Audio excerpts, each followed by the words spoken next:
Hello, Scream Demons, and welcome to the Screams from the Basement podcast with Sam and Casey.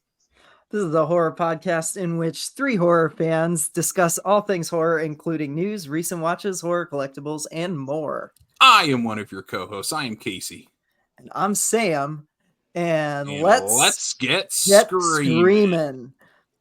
Casey, you notice I said three horror fans instead of the normal two. We have a guest joining us today. Casey, who is our esteemed guest on this episode? Oh, our esteemed guest who almost sneezed during the intro, and I would have burst out laughing if she would have done so. I almost sneezed. Almost sneezed. But we're not joined on sneezes from the basement. We're joined on Screams from the Basement by host of Katie Afraidy, Katie Hettenbach. Welcome to the show. Hey guys, thanks for having me. Absolutely. We are excited to have you. We're talking a fun double feature, one that you picked to talk about on this show. But before we get into that, Katie Afraidy. What the heck is Katie Afraidy? What isn't Katie Afraidy? It's a horror movie review podcast on Fangoria, but we take a more silly route with comedians because I'm a comic myself, and it's a silly, goofy time. Have you covered any R.L. Stine movies or properties on your show yet? No. No one's brave enough to do that yet. No, they've all been pretty scared. They've all been afraidy. Yeah. Yes, I do ask now, are you afraidy or not afraidy of the movies? And most of the time people say, I'm not afraidy. And I'm like, that's fair. I don't think I've been afraidy since a child. You know what I'm saying? Like I was a child. Yeah. So. It takes a really special horror movie to get under my skin anymore. I can count on one hand in adulthood the number of movies that have genuinely rattled me in a way that, left a lingering impact anyways. Well, now as an adult, Sam, I don't know if these two movies we're talking about today made you afraidy at all. But I'm going to ask that question to Katie. We're talking about two R.L. Stine movies from the mid to late 2000s. The Haunting Hour, Don't Think About It, and Mostly Ghostly, Who Let the Ghosts Out, which is a great title. Heck yeah. Why these two movies? Well, you guys gave me this long ass list of things, and I'm looking, and I'm like, it'd be funny to do R.L. Stine, The Haunting Hour, because I love that movie. And I was like, you know what? Let's do it. And you're like, are you sure? I'm like, we're doing it. This movie, I mean, they both, like, they're kids horror, but that's the gateway horror for kids. And it's honestly, for kids movies, kind of terrifying. Yeah. Like, they're creepy as hell. I mean, obviously they're silly and have some really bad acting. And also, why are both kids named Max? You know what I'm saying? Yeah. Like, Max was just like the 2000s cool kid name. In the 2000s. Max, but also you had like Max Keeble's Big Move. Yeah. Oh yeah. It's like it's like in every horror movie when they can't think of a name for a random side character, they're like Sarah. It's the same concept, but with an annoying. In the 80s, it was Tina. Yeah. Mm-hmm. Yeah. But I wanted to kill both of them. Like, yes. Max. All should have died. I'm like, should have. I'm not condoning the killing of a kid, but. But if there was ever a moment to go Evil Dead Rise, like this was it. This was the time. Yeah. This was the time. Yeah. Okay, so let's jump into the first one here, The Haunting Hour. So I wrote down, this movie came out in 2007. I believe it was a Cartoon Network original movie is how I read that this was released. I could be wrong. I know it was also like straight to video afterwards. It was directed by, I'm just going to throw out director and writer names. I don't know any of these people, but directed by Alex Zam. Written by Dan Angel and Billy Brown, based on R.L. Stine's book, The Haunting Hour, which features 10 short stories inside The Haunting Hour. Can you guess what is not one of those 10 short stories? Don't think about it? Don't think about it. Wow. Yeah. It's all a lie. It is all a lie. Oh, my God. The plot I don't know what to do. is based on the R.L. Stine novel. An angsty aughts teen who definitely shops at Hot Topic reads thing, which is like a knockoff Necronomicon. And this unleashes a monster in her neighborhood. Plus other things happen as well. But that's the plot of The Haunting Hour. So, Katie, what was your first time watching this movie? Do you remember? Yeah, I think I watched it when it came out, honestly. I was terrified. I was absolutely terrified. I mean, as a kid, like watching this, like sure, it was like silly, right? But like the monster and like the don't think about it, like as a kid, we all have those like mine was Bloody Mary. Like, don't, like I'd stay up all night, be like, don't think about it. She's gonna come and get you. Don't even think about it. Don't say her name. Just come. Like it's so it's an easy way to get like kids to freak out and whatnot. But I just, oh man, I remember being so freaked out watching this movie. But now it's like a fun movie that I'm like, hey, let's watch this movie. It's great. You know, it's terribly wonderful and kind of problematic in some ways sometimes. But you know what? I think that's also part of the fun. That's part of the charm. Yeah. Yeah, there were a few words that I was not used to hear, like you're just not used to hearing anymore. That, yeah, Casey and I, full disclosure, we watched both of these like together. We had like we had a guys' night and watched R.L. Stine movies. Watched some mid-aughts R.L. Stine movies. Yeah, there was a couple R-bombs in both of these movies. Oh yeah, that's 2007, isn't it? Yeah. Yep. But still, I even remember hearing it like was it like 10 years ago when I was like, this feels like this is a kid's movie. I would expect this at least. I don't think these are PG-13. I think they're PG still. Oh, right? for sure. So it's like, I was like, at least mostly Ghostly might be G, honestly. Literally. So it's like, yeah, it's kind of crazy. I feel like you just, even at this time, you had a movie like The Ringer come out that was actually like funded by the Special Olympics, and it was literally about like, that was like one of the big mainstream, like, hey, maybe we shouldn't be using this word anymore kind of like movies. And it's still, for like 5 years after that movie came out, you'd still hear it dropped every once in a while in like children's movies too, like in these, especially children's movies. Yeah, and it's crazy. It was like a more accepted like F-bomb, I guess, for like kids, maybe. I don't know. Like, it's insane. Hilarious. Insane, it's stupid, but also hilarious. Yeah. Okay, so also, go ahead. No, I just was saying, coming from the bully Priscilla, also you're just like, what? Yeah. Like I wouldn't, of all the characters, I wouldn't expect her to say it. You know what I'm saying? Like it just it didn't make sense. Anyways, proceed. No, all I was gonna say is this movie, I remember when it came out because it was like right when we got Cartoon Network. Like I didn't grow up as so like when this came out, this is 2007. I was 13. I was a little too old to probably be watching this like with hype. But I remember like us getting Cartoon Network was about that time because I didn't have it when I was really young.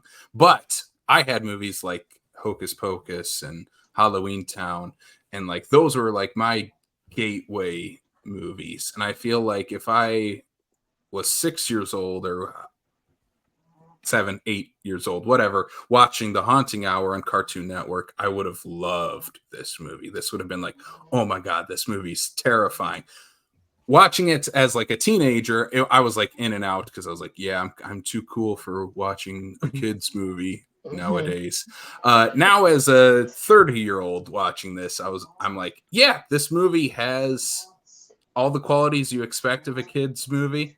Where like, especially a 2007 made for TV kids movie where it's pretty bad acting, very melodramatic, but the scary stuff is scary. The monster effects are actually incredible in this movie. We'll get into those. And the emo music is truly pathetic. It's amazing. Brilliant. Well, don't even talk about pathetic without talking about her wig. Her sparkly wig. Yes. Just subtly, I'm like, did you get it from Party City? Is it like what? Again, I love this movie to death. I love it. But I'm like, hey, even as a child, I was like, she's wearing a wig, you know? Yeah. And normally you're like, oh, she dyed her hair. It's like, no, she's like wearing a wig. Yeah, Disney's like, you can go shoot this movie, but we are shooting another season of Hannah Montana after this, so you better not actually touch your hair. And the budget for this thing was definitely like, what did you say? Party City? Yeah. Because they blew it all to get Tobin Bell to just randomly cameo as the shopkeeper. Yeah. Yeah. Post like 4 Saw movies, so you know they had to pay him a little bit to get him there because I mean he had his own franchise at that point. Also, I mean you have Tom Savini doing the monster effects in the Greg Nicotero. I didn't know. Yeah, Nicotero did from like Walking Dead fame and yes, I've met him. He's awesome. I didn't know that. I would have like I was reading his credits because he was on other podcasts that I help out with, and I was like, oh, Goldmember did Spy Kids. Like I didn't know what he worked on. First thing I would have said was Haunting Hour. Tell me more. How did you do the 2-headed monster in the Haunting Hour? How did you do it? Oh my god. Yeah, isn't that nuts? Like all of the things you just listed are so wildly different from each other. Like he's just Greg Nicotero, I feel like is such an underrated special effects artist. Like you don't hear him get brought up as much as like a Savini or or any of those like upper echelon people, but you should. Like he is on that level. Yeah, it was really like The Walking Dead that got him that kind of catapulted him. Some recognition, but like he's done, like you said, so many different things, and he is the star of this movie. Tobin Bell is great.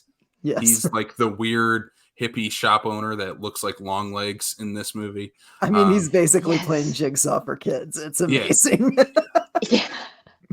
And then you have Emily Osment, who, like we mentioned, she was on Hannah Montana at the same time. Younger sibling to Haley Joel Osment, also a child actor. He was definitely the better of the two at the child acting portions. She's not very good in this movie. I think she's better than the other movie. So the acting in this movie is so much better. Yeah. Yes. For a kids movie, I would say out of 10, like her acting, I would say like a 6. Yeah. Yeah, that's fair. The other movie, 3. It's like a 3. Yeah. It's like a 3. A generous 3. A generous 3. And even the adults, like, and I'm friends with some of them, and I'm like, hey. But anyways, we'll get into that later. Yeah, we'll get into that one. But also, like, I hesitate to put all the blame on the actors with what the script was. A script like that? Yeah. Okay, I want to talk about one of my favorite moments that happened, and me and Sam were bursting out laughing.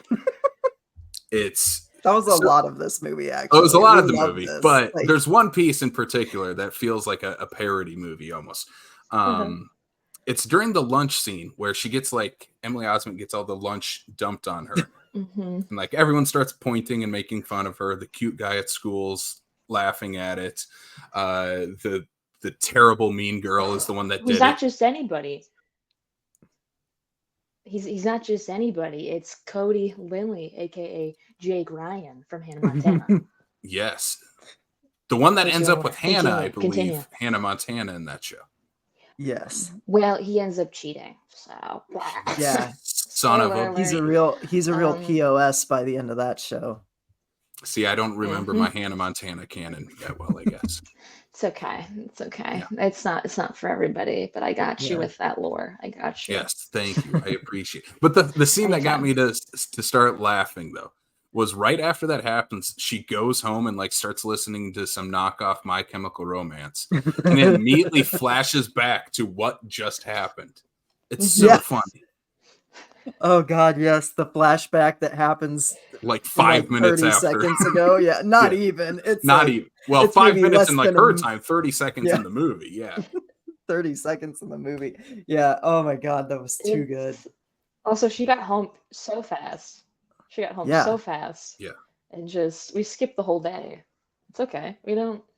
But it's also like in those movies that like the pointing and laughing, like the ha ha. Like, have you guys ever experienced like bullying like that? Like where people point and laugh like that? I've experienced bullying. I have never experienced that. Like I've never even seen that like from an outside perspective. I think that's 100% a thing that just happens in movies. Like Carrie the only did time that, I've ever seen like a group of kids around kids is not when they're laughing, they're chanting "fight" is the exactly what they're actually doing. Yeah. That I will say it's happened to me once.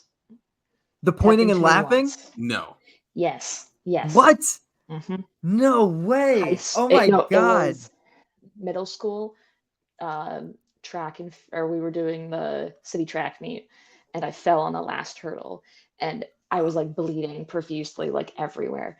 And I'm not kidding, the entire like all the middle schools from my area were just pointing and laughing. I'm not kidding. Laughing? What? I was like, what is wrong with you people? No kidding. Bleeding. I'm like limping to the side of the track. They're just pointing and laughing. I know. So it's not an exaggeration, but it is. But it's not, because that terrifies me more than anything in these two movies, honestly. Right? Like that's horrifying. I thought movie villains were bad. Apparently real life villains are worse. Middle schoolers are the villains. Middle schoolers are the villains. Also, are they in high school or middle school? What? Like undefined. Oh, they're definitely in high school, but she's like 13. Yeah. She's just really smart, maybe. She's just really advanced for her age. I don't. Yeah. She reads a lot of Edgar Allan Poe, so therefore she can go up a grade. Yeah, she's in the advanced track. I love because she reads Poe. Yep. I love that entire scene where Cody's like, or whatever his character's name is. I'm so bad at like what their character's name is. So I'm just gonna keep calling him Cody. Yeah. He is like, I gotta ace my dad, or I gotta get an A, or my dad's not gonna let me play ball anymore. And he's like, yeah, I picked this giant book. She's like, Edgar Allan Poe? Oh my God, I love Edgar Allan Poe. And she just keeps talking. And she's like, yeah, it's like she says some like really stupid things. And he's like, okay, great. Thanks for sharing, random girl. It's like, I sit in front of you in English. How do you... I don't know. That's just so awkward. It's great. I love it. I don't know how people keep a straight face when they're acting. And I'm an actor, but I'm like, I can't, how much do I want this? Like, do I want this script or is this, She wanted it. She had to get out of the Miley Cyrus shadow. She even gets her own song in this. We'll get to that later. Like, that end credits song, that might be the other highlight besides the special effects. It might be that song. So good. So good. Cody Lindley. What's that? Let's talk about Cody Lindley for a minute. Because I feel like this kid got no direction on set whatsoever. None. Like every time, like he is just reacting by either smiling or going like, oh, and it seems like it's just like whatever the director felt like yelling at him to do for any given shot, because he will go from smiling to without anything actually having happened different. So it's just like, what's he doing with his face for like all of these school scenes, especially? And like, I feel bad for him because I'm like, neither of those are bad expressions. It's just, I don't know if you're using them at the right times in the right situations. Oh my God. Sam, he's dumb. That's why. Yeah. Like that's his entire character. He's dumb. He's the himbo. Exactly. Yeah. The dance sequence in this movie, aka the Carrie scene in this. Okay. One note I wrote down is the that roach pinata. that the principal is wearing a pimp costume. I wrote that down too. Like what? What's happening? What? I have not seen that, and I was like, I'm gonna write this down. This is funny. A principal's pimping out. You got your popular sluts over here, and we're just gonna. And they're like looking, for a high schooler. They're like, oh, they're just scandalous at school. Uh-oh, but the pumpkin queen or whatever the fuck, and it's just they're getting up there, and he's pimping off young women. Pimping principal up there. Pimpin' principal. Good gravy. Yeah. She hits that pinata for a while before it actually bursts open. Like, I'm like, girl, participate in PE class. Like, let's go. It should not be that hard to break open a pinata. Like, if you can do one push-up, you can break open a pinata. Like, it's not hard. I certainly believe that. Yeah. Also, she's got a lot of anger. Put it Right. towards something, Right. Put it towards something. Also, she oftentimes people will be like, you look like, like you look like a celebrity. I get her a lot. Do you Who really? even remembers her though to say that? It's very niche. Very niche. Yeah, that's a very, very and I'm niche like, pull. I'll take the niche pull. Thank you. I'll take it. Were you on Zack and Cody? Might have been. You never know. You should just put that credit on your resume. No one's gonna double check that. I'll just start taking over her IMDb. And she's like, I get a call from her lawyers. Like, hello. I'm like, you're like, I was on Hannah Montana. So I am you. Yeah. I want us three to rank the revenge pranks in this, because there's three of them that happen. There's the first one that we talked about where the mean, I don't remember their names. The mean girl dumps the lunch onto Emily Osment. Emily Osment gets revenge at the dance where she puts like a bunch of bugs inside the pinata, and then the mean girl also falls into a cake. That was just happenstance. Oh God, funny. That was so funny. Yeah. I forgot about the cake, and then you just said that. She pies herself in the cake, and then the last one is when the mean girl films like Emily Osment getting scared, like on a shitty DV video camera, like from behind the bushes, and it's like terrible quality, and it's the worst jump scare ever that you could give someone. That is my least favorite one. I think that's the worst one. Terrible revenge there. It's a terrible prank. She throws a bed sheet on her and films it. Like it's like boom, got him. Ha! You suck. You got scared because I threw a bed sheet on you in your own backyard, and it's like she's afraid of cotton. Oh. No, not polyester cotton blends. No. Oh, I mean, the best one is clearly the one where the bugs fall on 100%. her, and then she cakes herself. Yeah, that's the best one. And then what was the other one? The school lunch, like flipping the lunch tray. But that one's last. I feel like that one has to be last. Like I feel like at least there was some attempted ingenuity with the bed sheet ghost. It was pretty lame though. It was lame in execution, but in concept. Sure. But not only that, she had the sound effects. Mm-hmm. She had, she had the boombox queued lights, so it's like she had different special effects happening versus, and she had help, but unwilling help or willing, depending on what the director told him to do on any particular shot. Like at one point he's smiling holding the camera, and then he's like, this is wrong, and I'm like, you were just smiling. You're like, are you confused? Are you I mean, he is a teenage boy, he's got hormones, he's with the popular girl. I get it. Maybe I don't know. Maybe she was promising him stuff. It makes sense. Yeah. He just is along for the ride. He just wants to play ball. That's all he wants to do. Yeah, he just wants to get A's and play undefined ball. What type of ball either. It's just he wants to play ball. Period. And that's he's sports guy. Hashtag all sports. It's because sports. Who probably wrote this movie, Casey? people like you and me who probably some have 40-year-old not nerd that picked up does a not watch sports. Yeah. Yeah. I mean, like, there's not an ounce of sport kid in this movie whatsoever. None. This is written and directed by the Hot Topic crew. Literally. Yeah. And R.L. Stine. Yes. Well, he didn't, he didn't not like, this one, touch it, but like different. He's like, didn't want to be around that. Also, did you guys in high school have like an actual Halloween party? So in high school, we always had a Halloween dance, but like I had a weird high school experience where like we were still having dances long after I think most schools had. Really? Like, yeah, we used to have a ton of dances in high school, like honestly. We only had prom.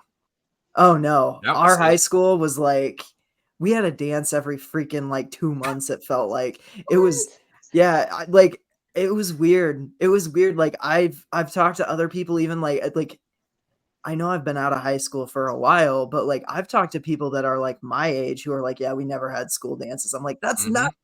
Like our school was blowing so much money on crappy DJs. Like so much money on creepy DJs that would show up and try and get high school girls' numbers. And it was just like, this is so weird. Like, and they all were kind of like the same type of guy, and you were just like, you got to know like the type of person that like DJ high school dances. Right. Oh God. And you can I'm sure there are great shuffle DJs that are out there. They might be listening to this. As long as you're not creepy, I don't count you as one of these people. It's all good. You're surprised your only viewers are just people who are high school DJs specifically. A lot of creepy DJs listen to this show. After this episode. God. Yeah. It's really unfortunate. I've alienated our core fan base standing up for my values. Sorry to all the creepy DJs. Yeah. Hey, not all DJs. Not all DJs. Not all. Hashtag. Start it now.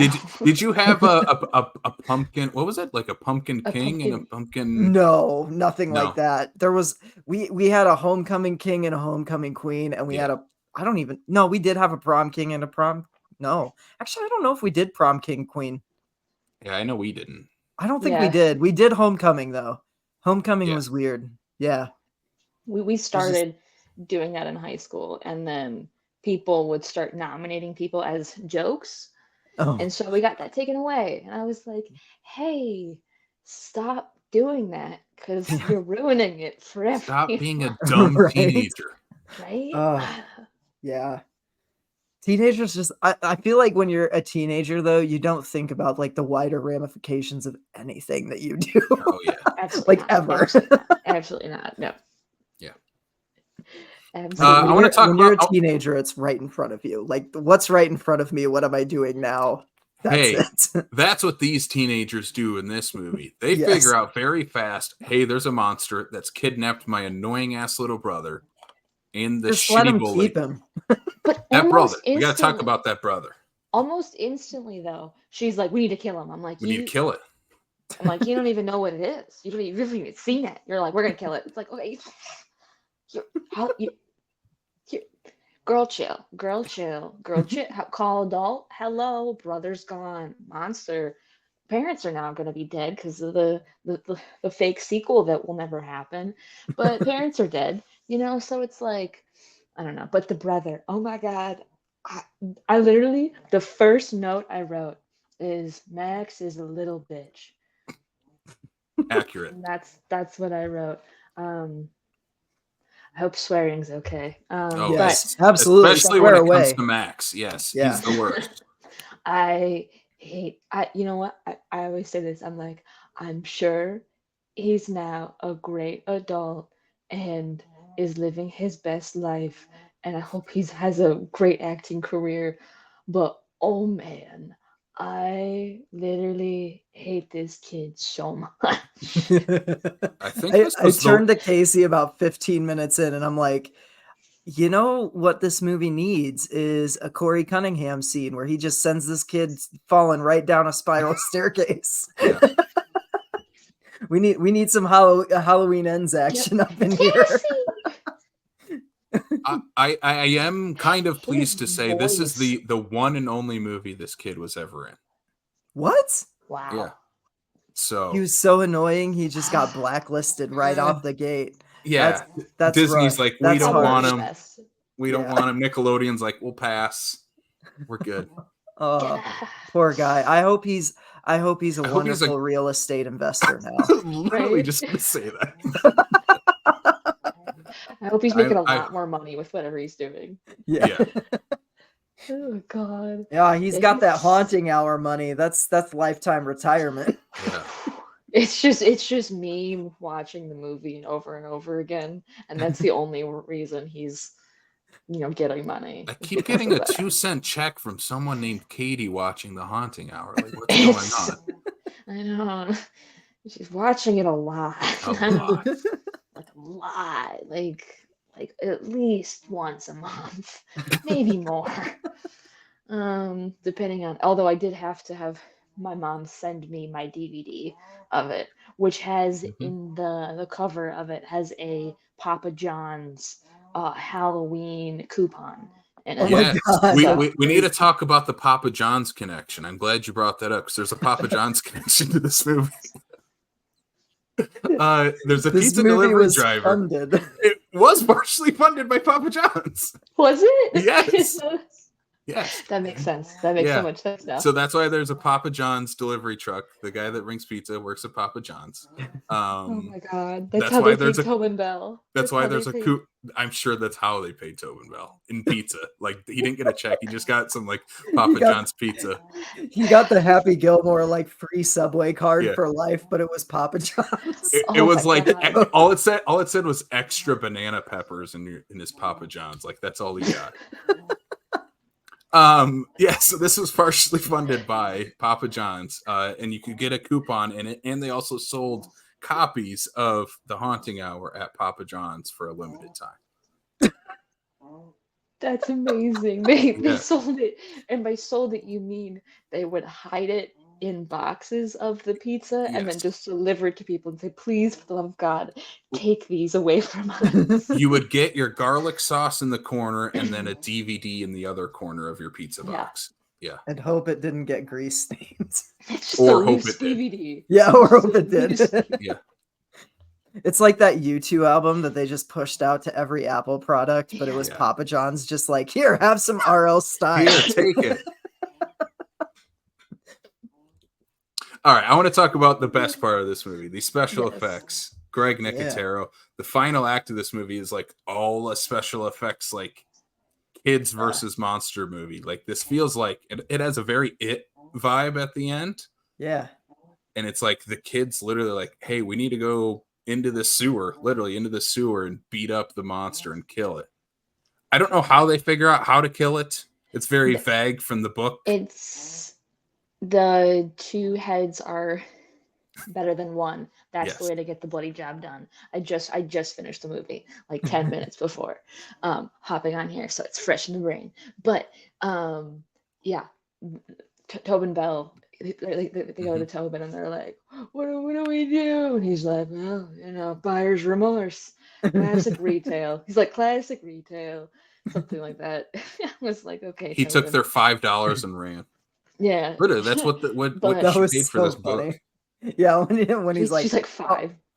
He's like, done. Sold. She's like, I would have said 2, and he would have also given it to you. So, but it's so that's, and then the bloody job done. It's like, oh, blood, we need blood, and then just happens to have just a slab of bloody meat that her parents waiting in the kitchen. Is waiting in the kitchen, and then Cody's just like, let me just wring it out of all the blood and put it into a perfect little container, and you have to throw it on the monster. How they figure out though that the mating call is the sound, like the certain soundtrack, but also what else is on this CD, because it has like the growling, but then the monster hits like the boombox at one point and it turns into like hip hop or like some like pop song. It's a mixtape, that's for sure. It's a mixtape, but I was like, what an odd like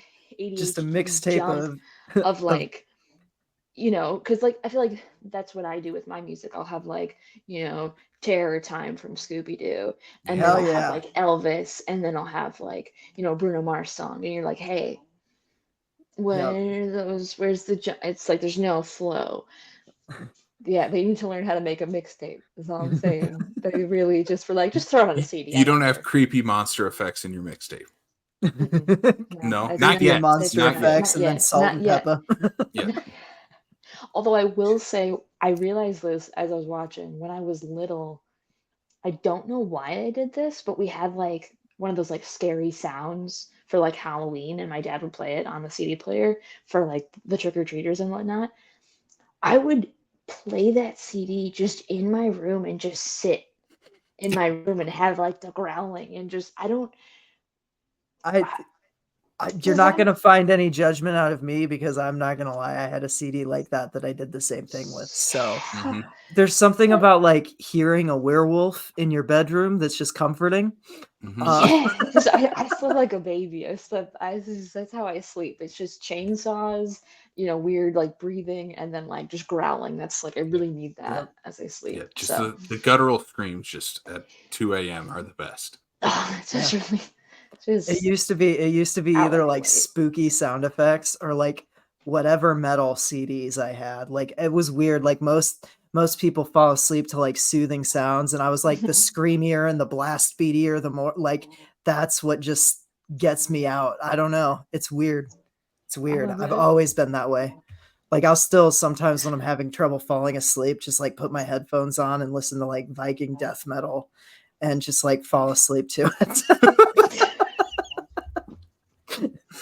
I've always fallen asleep to really weird shit. I feel like after this movie, you're going to just put on some terrible, like mid-2000s emo music that describes what you're doing to fall asleep. Yeah, the lyrics of all the needle drops. On the one song specifically where she's walking through town listening to the angsty music, literally about walking by myself. And it keeps saying it too. It's like walking by myself. Walking alone. Walking with no other people. It's just me walking alone. Listening to this song. On the street. You're like, hell, this is oddly specific. Yeah, who's watching this girl? How did they find this song? Was this made for this movie? I have questions, you know? Right. I did look up on Spotify to see if there was a playlist for this movie. There is. And? Oh, hell there yeah. is. What? It has all of 3 songs. One of them's been removed. And then one of them's the Emily Osment song. I don't think about so good. So good. Yeah. So I assume on the DVD, we probably had the same DVD that we watched, that the movie ends and before the credits even go, you get the music video for Emily Osment's I Don't Think About It. Yeah, you do. Yeah. It's amazing. It's not even played over the credits. It's just like its own thing, and then they play the credits. Yep. Yes. So I wonder, like, when this played on Cartoon Network, if that was, I assume that had to have been the same thing, right? Yeah, I think probably. So, yeah. How many kids do you think were watching The Haunting Hour some October in 2007? And you're like, I just need to see this exclusive Emily Osment music video. Was that you? Me. I was all about it. I was like, I need this. I need this in my life. I need this in my life. We like jumped around to songs, but we were talking about the monster reveal. Yes. Yeah. Oh, dude. Okay. It also, I appreciate this more than, like, you know, in a lot of horror, they like really jump the gun on revealing the monster. They're like, we have money, let's show it. It's like, no, like this, you know, say what you will about the acting, say what you will about, you know, it's not whatever. The reveal of the monster is really good. And it's honestly scary as fuck. Like, to just see, all you see is the slime, all you see is the hand, all you see is, you know, the tail with Max and dragging him under the bed, which honestly, that stressed me out. I know we hate Max, but like, I like the under the bed, like him hiding, and then just the Oh, he's behind your feet. Oh, there goes your little monkey friend. Oh no, his head's gone. Yeah. And then the reveal of it just being like this toothy, large, terrifying. And And for that head that kids, splits into two, like, yeah. come on. Oh, that's so gnarly. Practically, that's so good. Like, what? It's amazing. Papa It's pretty John's amazing money. that was in a kids movie. Yeah, that's where the Papa John's money went. The head splitting. Oh my god.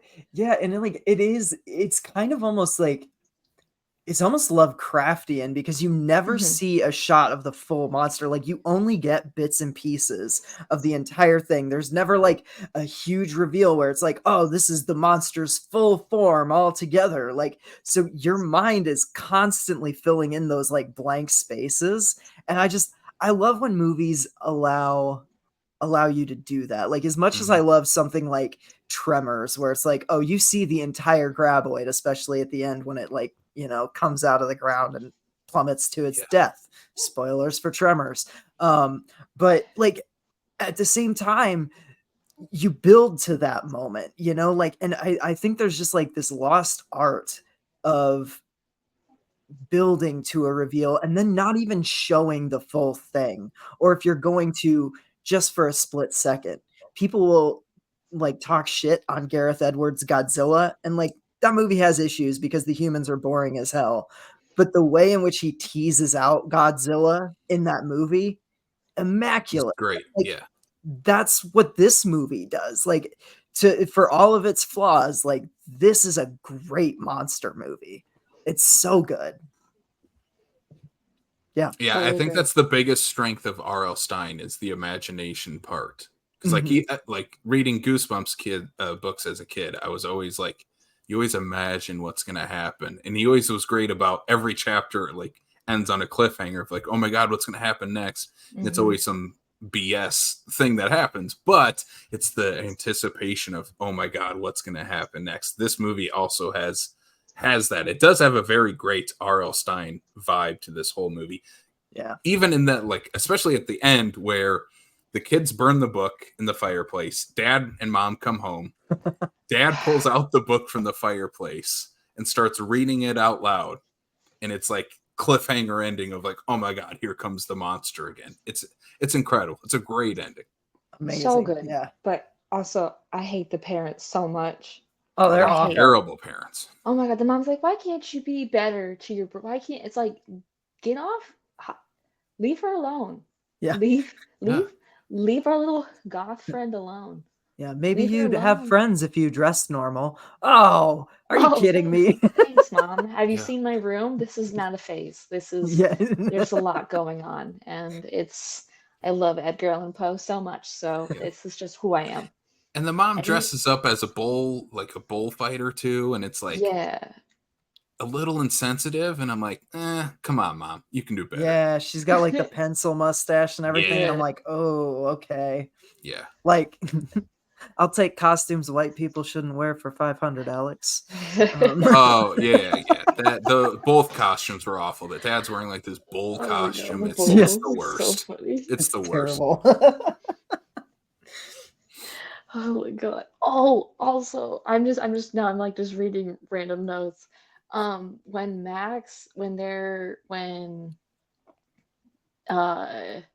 Emily, she's on the computer and she's typing her paper, and he's like, oh, go brush your teeth, get ready for bed. He brushes his teeth and then eats a cookie. But the way he does it, he goes, that is the mintiest cookie that kid has ever ate. Yeah. It's just like I'm gonna eat a cookie now. Yay. And it's just, it's just so cringe. And yeah. You know what? Maybe it's a good thing this was his only acting role. I wonder if he talks about it. We should, you know what? I think the next pod, you need to find him and talk. You should find him, contact his real estate agency and be like, hey, we're interested in this house. Hey, not really. Yes, you need to come on this podcast. And you don't have to think about it. Hey. And then he'll be like, delete my number. And then he changes his name completely. And then he moves abroad, and you never hear from him again. Yeah. He gets the FBI to put him in the witness protection program. Yep. Yeah. They're They're like, like, oh, these people on this podcast, they thought about me, and it's weird. I didn't like it. I didn't like it. They kept referencing things that were oddly specific to the movie. I want to forget about it. I want to forget about it, but I can't. Oh my God. Because of people like us. Because of people like us. Now, here's the question I'm going to end us off with for before we get to Mostly Ghostly. Are we recommending The Haunting Hour? Yeah, absolutely. Okay. I'd recommend The Haunting Hour. It's fun. It's a fun movie. It's fun. Mm-hmm. It's campy. It's also, I think it's like, if you're a kid and you are like into the spooky stuff, I think this is a perfect like movie to show like, middle school or teen, who's getting into this stuff. But, if you're an adult, this is more like a, hey, we're gonna have a couple drinks. We're gonna watch shitty movies. This is one of them. I think it's just a blast. It's silly, and it's honestly, you could probably play a drinking game with this. I can think of a couple. Drink every time you hear Max scream, Cassie! Oh, that's her name, Cassie. Wow. Cassie. I didn't remember her name until I heard him saying it in his... That little shit scream her name, Oh my God.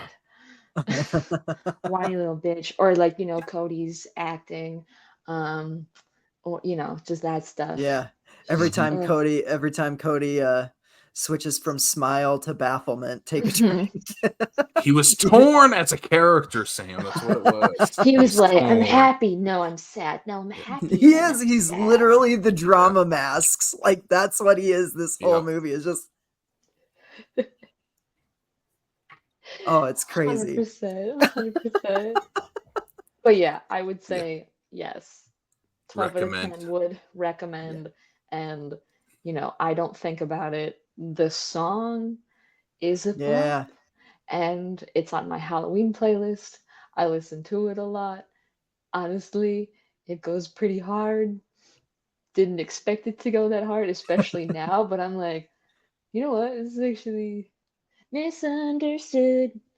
You're like, whoa, same. Like, I feel this. Feel it.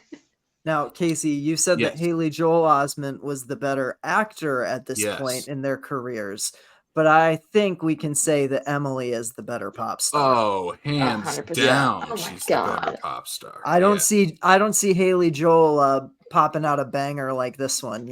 Like absolutely not. He should do a almost like a diss track at his sister called "I Do Think About It," and it's like him doing a rap back at his sister. Oh my God! So I was thinking the way he looks now with his beard and kind of just like burliness, he should be a pop country artist, but make like pop country songs that like make fun of most pop country song values. Hey, speaking of kids who see ghosts, like Haley Joel Osment, Mostly Ghostly is about a kid who can see ghosts. Look at that transition. Beautiful. Yeah, he gets better at those because he's done like this for almost 2 years of me getting wildly off topic. Oh no, I do. That's okay. You're like, hey, you know what else is great? This podcast. Let's get back to it. Let's get back to it. I'm only doing it now because we've been talking about The Haunting Hour for about 50 minutes. I feel like we're going to talk about Mostly Ghostly for like 10 minutes. So that's exactly. Okay. Yeah. Yeah. Mostly Ghostly from, I believe it was the next year, 2008 is what I wrote down. Mostly Ghostly, Who Let the Ghosts Out? And we need to make sure we get this correct title for this movie. Yes, because there's several of them. All the ghosts got out. Yeah. Again, it is based on a book from R.L. Stine.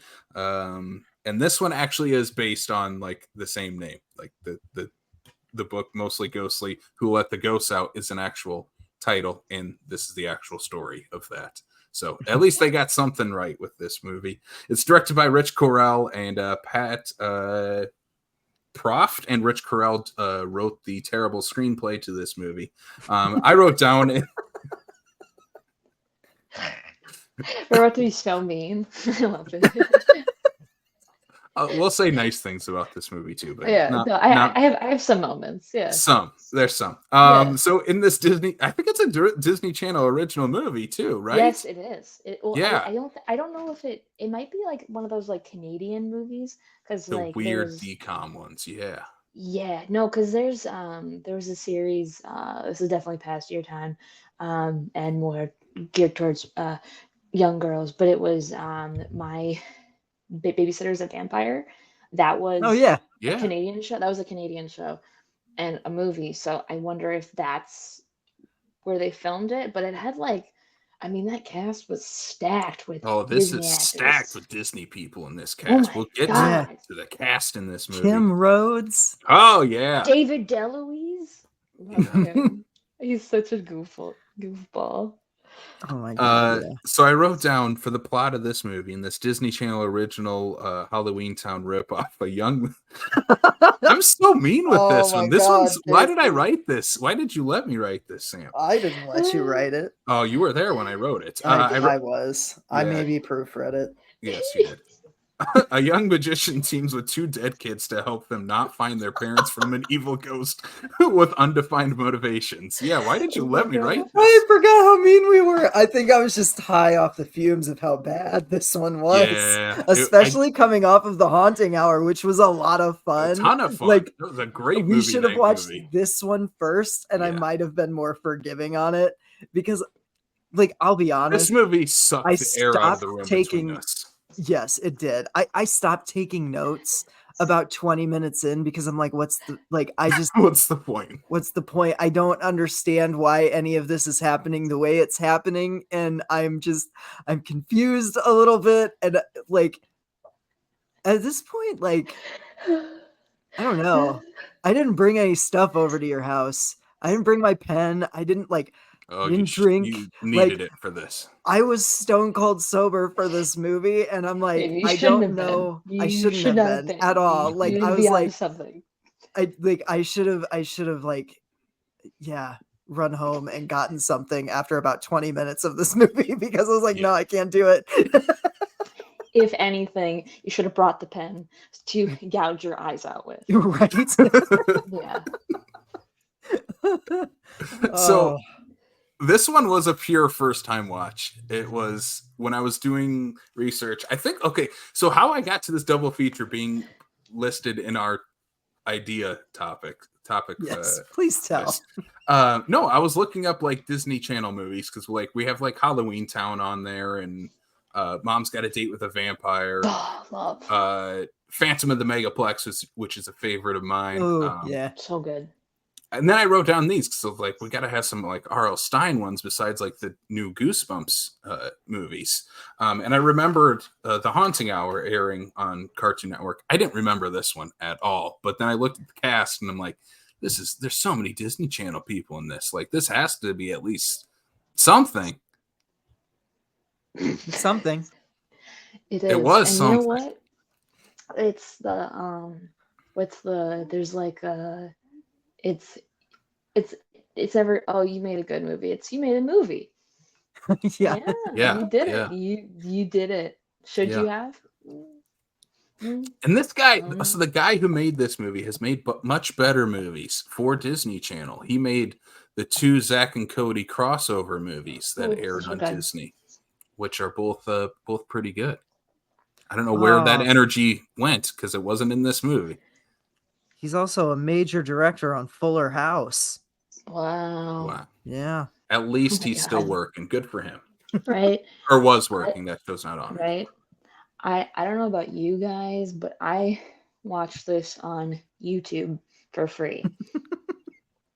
No, I paid money for this. I probably should have watched it for free.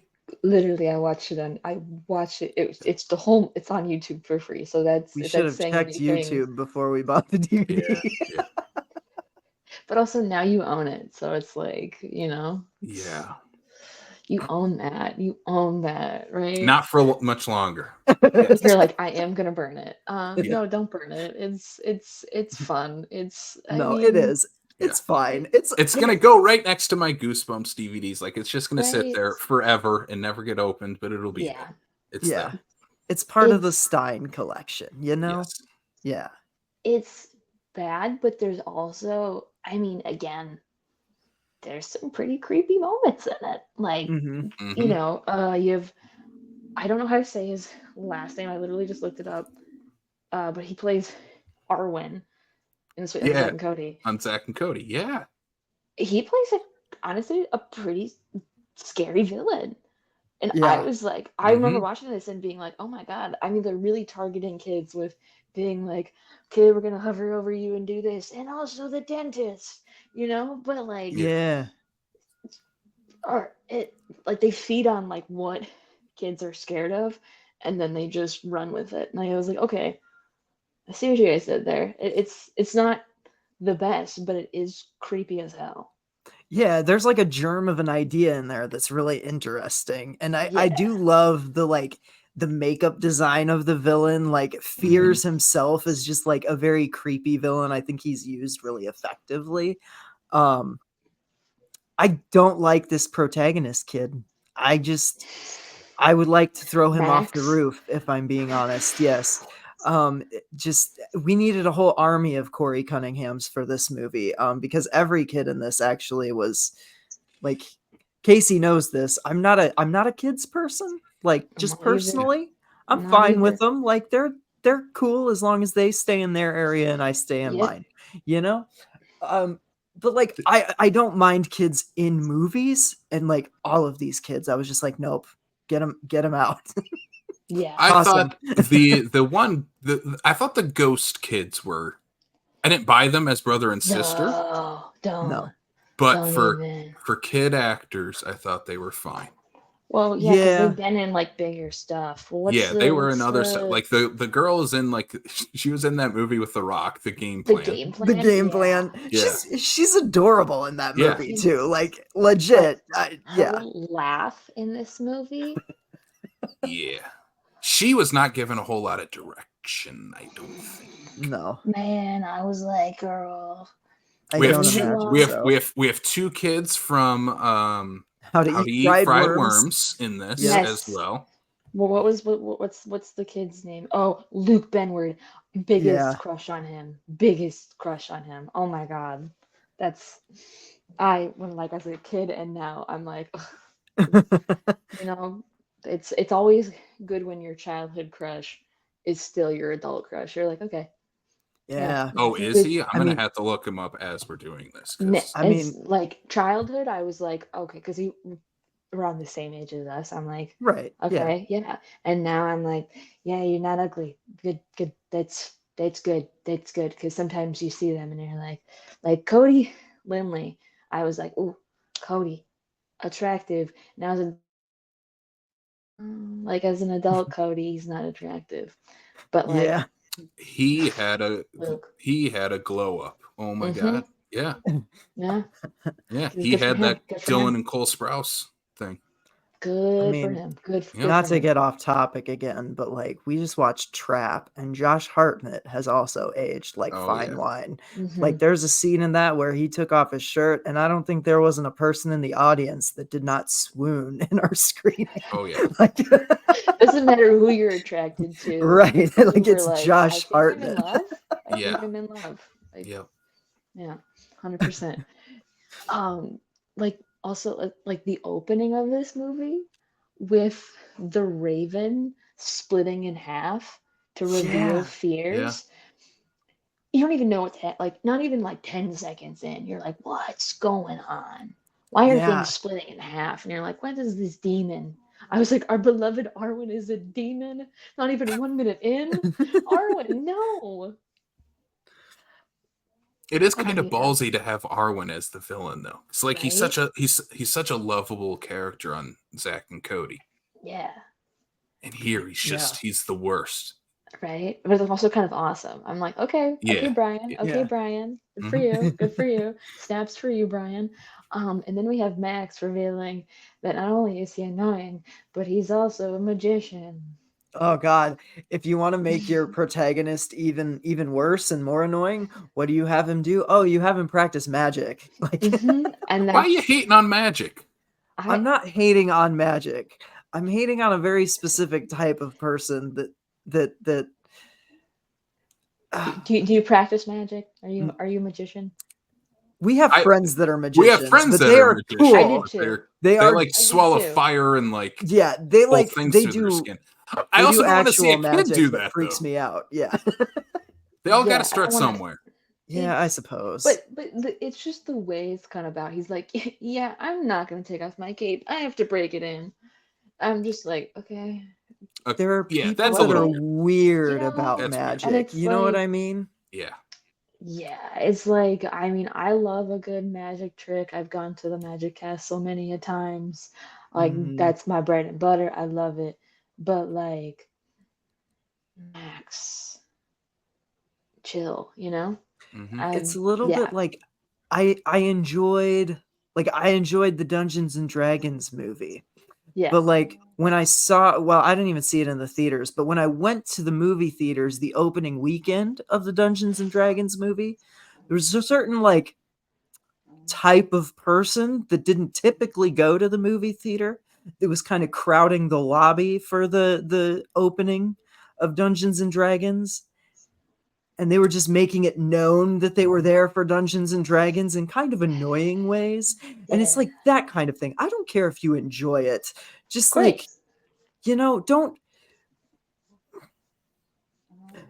sit there talking about it in the popcorn line while someone's waiting for your popcorn or like you to order your popcorn while there's a line growing behind you. Like move through the, so maybe it's just like, I'm impatient with rude people. I don't know. Me too. It's okay. It's okay. Yeah, I totally. Yeah, I'm having a Dennis from It's Always Sunny moment. Just like get out of the way. Just get your popcorn.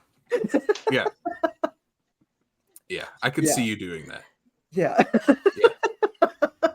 My sister was with me. You can ask her. I was pretty heated. Like, why are all these Dungeons and Dragons people just like standing and not ordering their popcorn? And she's like, shh, they can all hear you. It's like, I don't care. At this point, I don't care. They good. They should hear me. They're fucking annoying. Like, have they never been to a movie theater before? No, Sam, not since the first Dungeons and Dragons movie from like 2001 or whenever that came. Dude, I went to see Coraline, like the re-release, and I was so excited. I was like, "Oh my god, I'm gonna go by myself." Picked a random seat.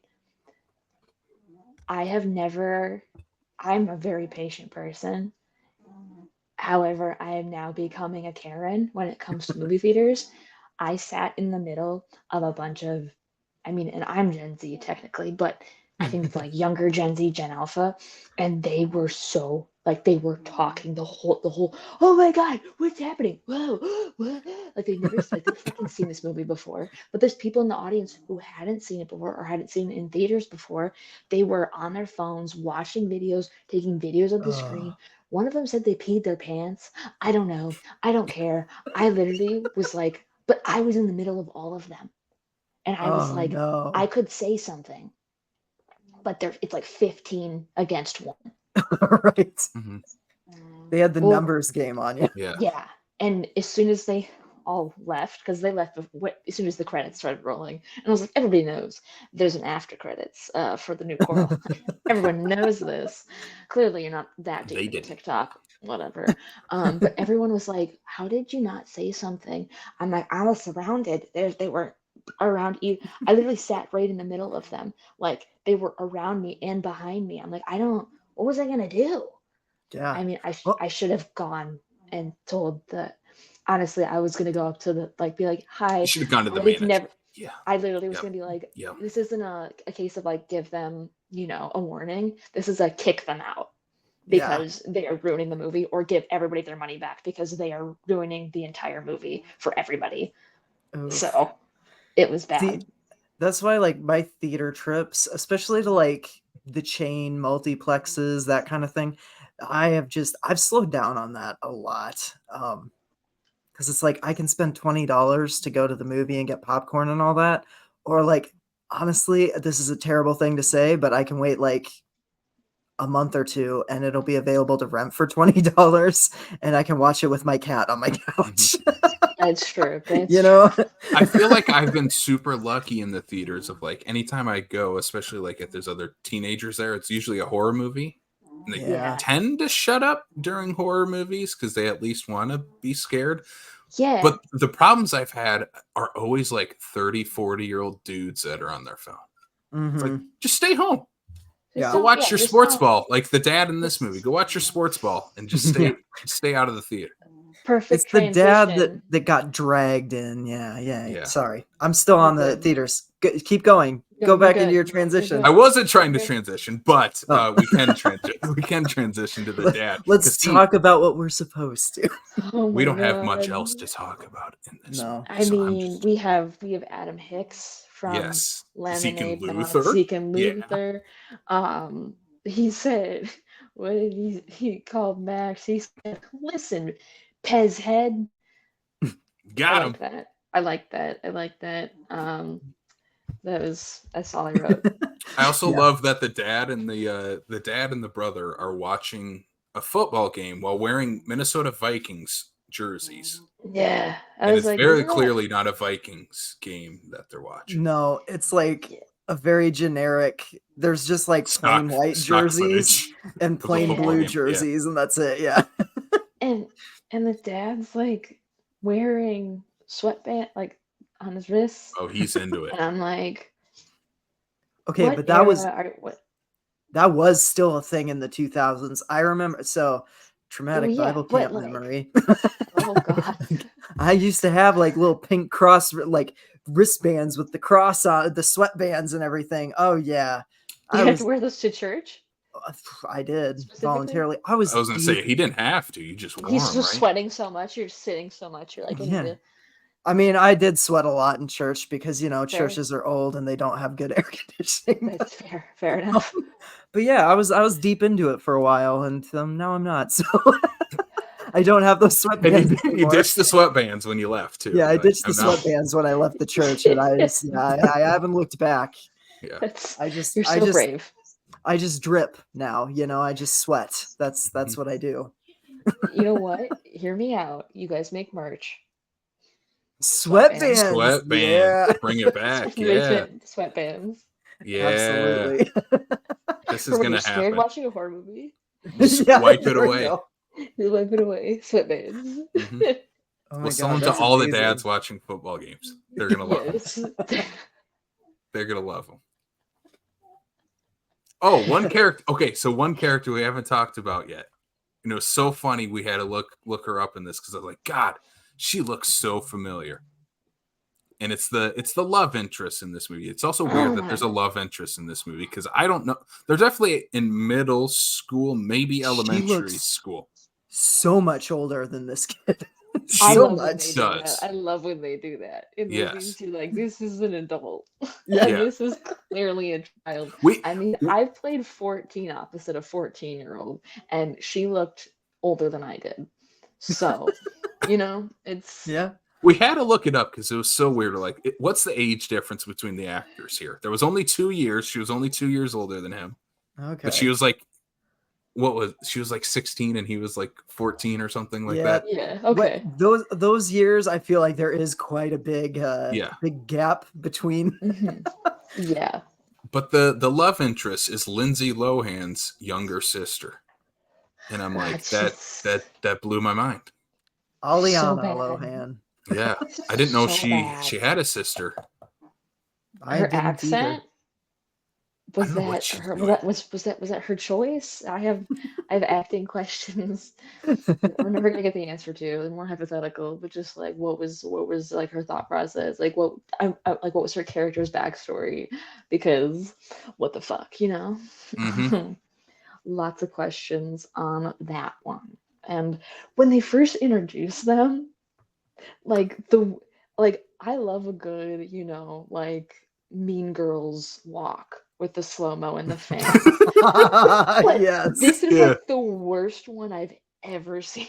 It's awful. It's it's girls throw your hair back while this fan is like right on your face, just blowing. But it's also kind of blurry.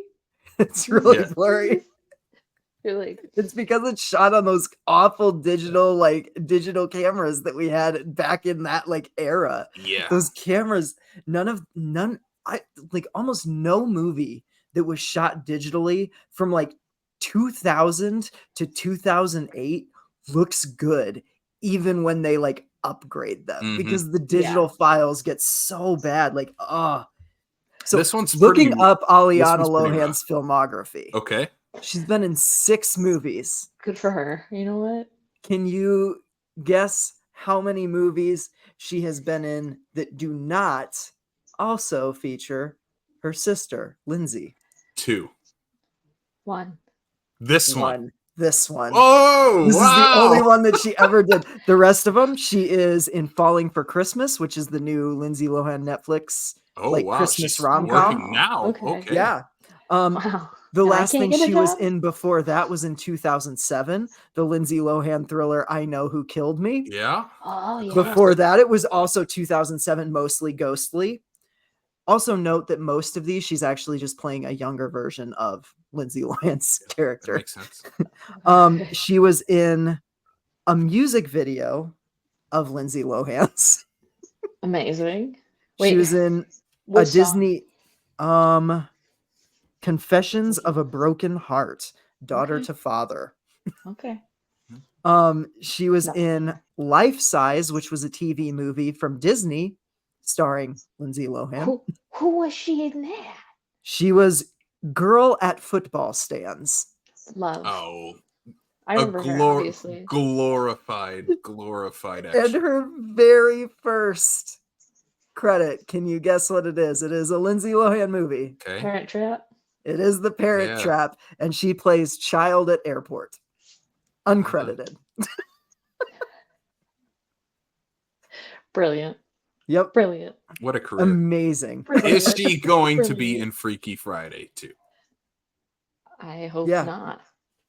She is. She'll be Girl at Rock Concert. Uncredited. Still. Hey, at least in Falling for Christmas, she has a name. She plays Bianca. Okay. The girl at the she doesn't get a girl last in the name. Coffee shop. Yeah, girl at the coffee shop. Yeah. Oh yeah, that is Aliana Lohan's entire acting credits. Yeah. So bad. Okay, when the 2 kids, Tara and Nikki, when they were like, I think we're dead, and then they go, ghost, ghost, ghost. I immediately did the SpongeBob, and I was like, toast. Yep. Yeah. Ghost, this movie definitely needed some of that type of humor in it. This movie is it's as dry as toast. It is so dry. There's like nothing going on in this movie, comedy wise. Like if I was a kid, I would be so bored. The protagonist thinks he's really funny though. At Max just thinks he's the funniest. Dude, when he's on the bus and he's like, he says that when he starts like talking like in a list for a second, and I was like, "What are you doing? Mm-hmm. Are you? I was like, what are you? Is that now? Is that you, or are you trying to do a bit? What are you? Like, I'm all were the braces getting to him at that point? Like, yeah, I'm like, buddy, hey, I hope his teeth are fixed now, and I hope that he had a glow up. I wish that for him. I hope he's doing magic in Vegas right now. Like, that's what I hope. Me too, because he deserved all the bullying by everyone. Also, do you notice that all the bullies were redheads? Yeah, that seems to be like that feels like a weird carried over trope from like the 90s, where like you couldn't have a bully in a 90s kids movie without it being a ginger kid. Like, you know, like, sorry, are you not supposed to say that anymore? A redheaded kid? I don't know. Why would you say that? I don't know. Hey, settle down. I want to make sure I'm not offending anybody except for creepy high school DJs. I think gingers, especially ginger ones. Okay, especially ginger ones. If you're a ginger one, literally, oncoming traffic. Ginger high school DJs are the worst ones. We all know that. Everybody knows this. Mm-hmm. So speaking of like background characters, there's one background scene that I had to rewind because Sam didn't catch it right away, and it was so funny. I don't even remember where it is in the movie, but it's in the school, in the hallway. Oh, and it's during like it's when Max is talking to Lindsay Lohan's sister, and the little girl like keeps like cock blocking him. Like I don't know what she's doing. I don't know what like why she's trying to like stop him from going on a date with this girl. But if you look in the background, the extras are just not moving. Yeah, they're completely frozen still for like the entire scene. It is so funny. Scene. I didn't see that. It's either green screen or they were literally directed to just not move because they are all just like frozen in place. They're not even moving their mouths. Yeah, I assume it's the green screen because of the little girl being a ghost during the scene. But maybe. It's so noticeable. Like the shot is like down the hallway and you just do not see anyone move. It's so funny. Guys, I've seen this movie since childhood, maybe 7 times. Okay. I've never noticed that. You're gonna have to watch it for an 8th time to notice. Oh my god. I'm just so invested in the storyline. It's just so good. Are they gonna find their parents? Are they? No, they're not. They don't. No, they're not. They don't ever find their parents, and that just never gets brought up. Yeah. The sequel, Sam. You got to watch the sequels for that. Yeah. Also, I just want to say, you're like, there's no humor in this movie. Okay, the whole jacket bit. Okay, Max, you forgot your jacket. Let me jump off an entire flight of stairs real quick. Jump down. Oh, I forgot my jacket. Run back upstairs. Put jacket on. You forgot your backpack. Oh, let me go get it. You forgot your pants. Hey. And then you just hear his brother go, "What an idiot!" Like, okay, that part. It's dumb, but it's fun. It's fun humor. I just felt bad for the kid having to jump down like 8 flights of stairs 3 times in a row. But I was like, stop doing that. You don't have to do that. He had to. He was a 2000s. He watched the X Games. Like he had to do that. Also, the director was even behind the camera going, just take the steps like a normal person. He's like, no, watch me. I can clear them all. I don't even need a mat. I can do it. And Stunts is like, I don't know. I don't care. I don't care anymore. Just let him. He's this little fucker. I don't get him away from me. Someone poked their head out into the back lot to get the stunt supervisor, and he's just smoking his cigarette. And they're like, "Hey, that kid's jumping off the stairs," and he's like, "Well, let him. He's not on my payroll. I don't care if he breaks his neck. That's not my problem." You guys don't have Papa John's money on this one. I don't give a shit. You don't understand. I only signed up because I thought Greg Nicotero was involved. Literally. Where's Tobin Bell? It's so bad. It's so bad. And also, what about the comedy scene of where the ghost boy is like making the dog float outside of the brother's bedroom? That's some good comedy right there. Oh my god, I don't even remember that. He's like, what? Huh? Like rubbing his eyes like a cartoon character. Like those and I might offend the people. Okay, do you have TikTok at all? Do you know we do. We're on the talk. Yeah. Like those people, like I don't know what this, but you get it. It's it's so cringe. It's like cringe TikTok, and oh my god, it's a lot. Oh, Max is definitely doing shitty magic on TikTok right now. I think that's where his character ends up after all this. Yeah, he doesn't even have 100 followers. He's still doing terrible card tricks that he did in middle school. Yeah, he's following like 5,000 people. He's like he just streams live every day, and it's just his mom watching.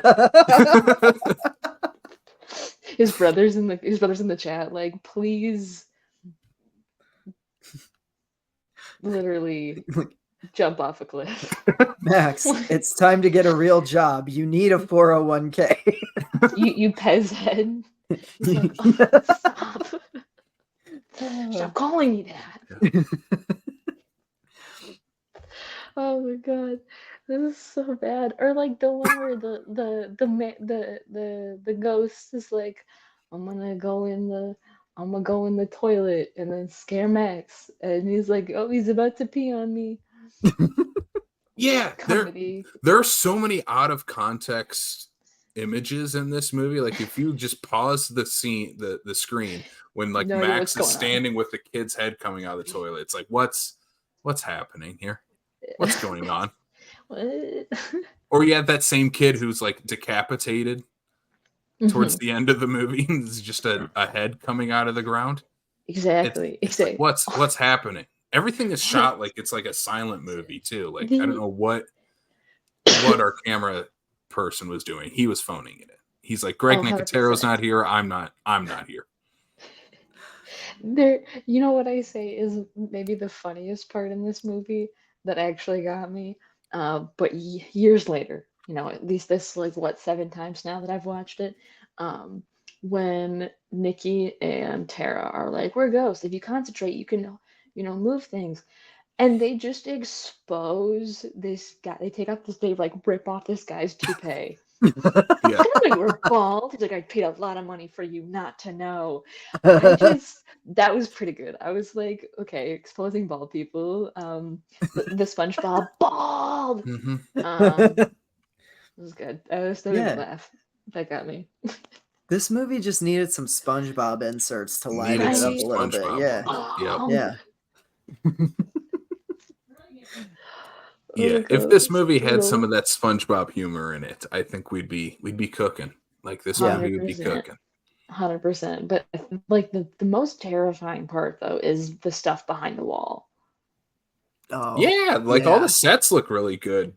Yeah. Behind the wall. Behind the wall. That's like the best set. Everything else is a stage and looks like everything else is like a piece of plywood that's just painted a different pastel color. Yeah. Literally. It's all the same room. It's all the same room. They just paint it differently every time. But when Max goes back there and like the one demon's like chasing him, like that, I don't know what they were doing with what effect they were. I don't know. It was still creepy though, and I was like, okay, yeah, hats. I tip my hat. Good for you. Okay, good for you. Tip the hat. Yeah. But it's. I think the stuff behind the wall is the best part of it. There's not a whole lot of it. Yeah, I wish there was more. Very little. Also, okay, you've seen this movie 7 times, as you've said. What's the villain's motivation?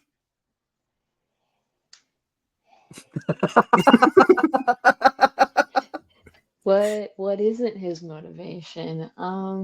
He's fears. He just likes to scare children. That's his thing.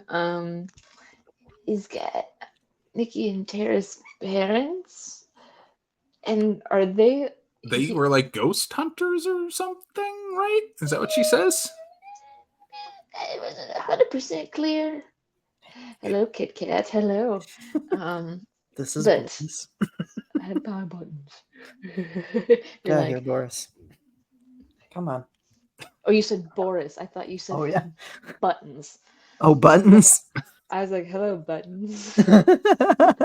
Well, I call him a lot of different things, including Butthead and Bubba and all those, so. Oh, yeah. 100%. 100%.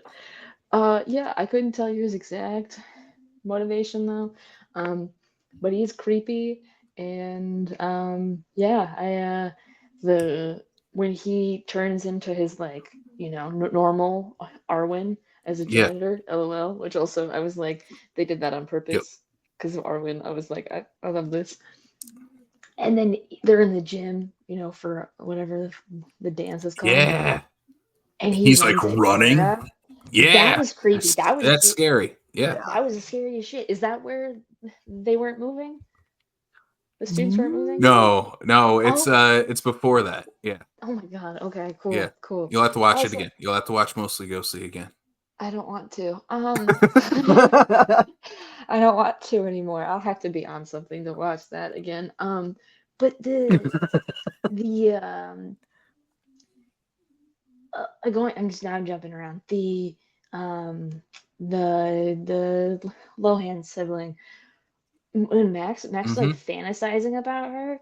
Also, her outfit, I was like, not Disney Channel appropriate. Whoa! I was like, hey. I feel like we have the exact same notes because that's what we also said. Like that, she should not be wearing that in a like, Disney that's not Channel original. appropriate. Yeah. Immediately, you're like, she's if we're going horror tropes, she's the slut. Uh oh. I'm again. Yeah. Sure, she's a great person. This is simply the notes we're making and our silly comments. Yes. We don't actually think this.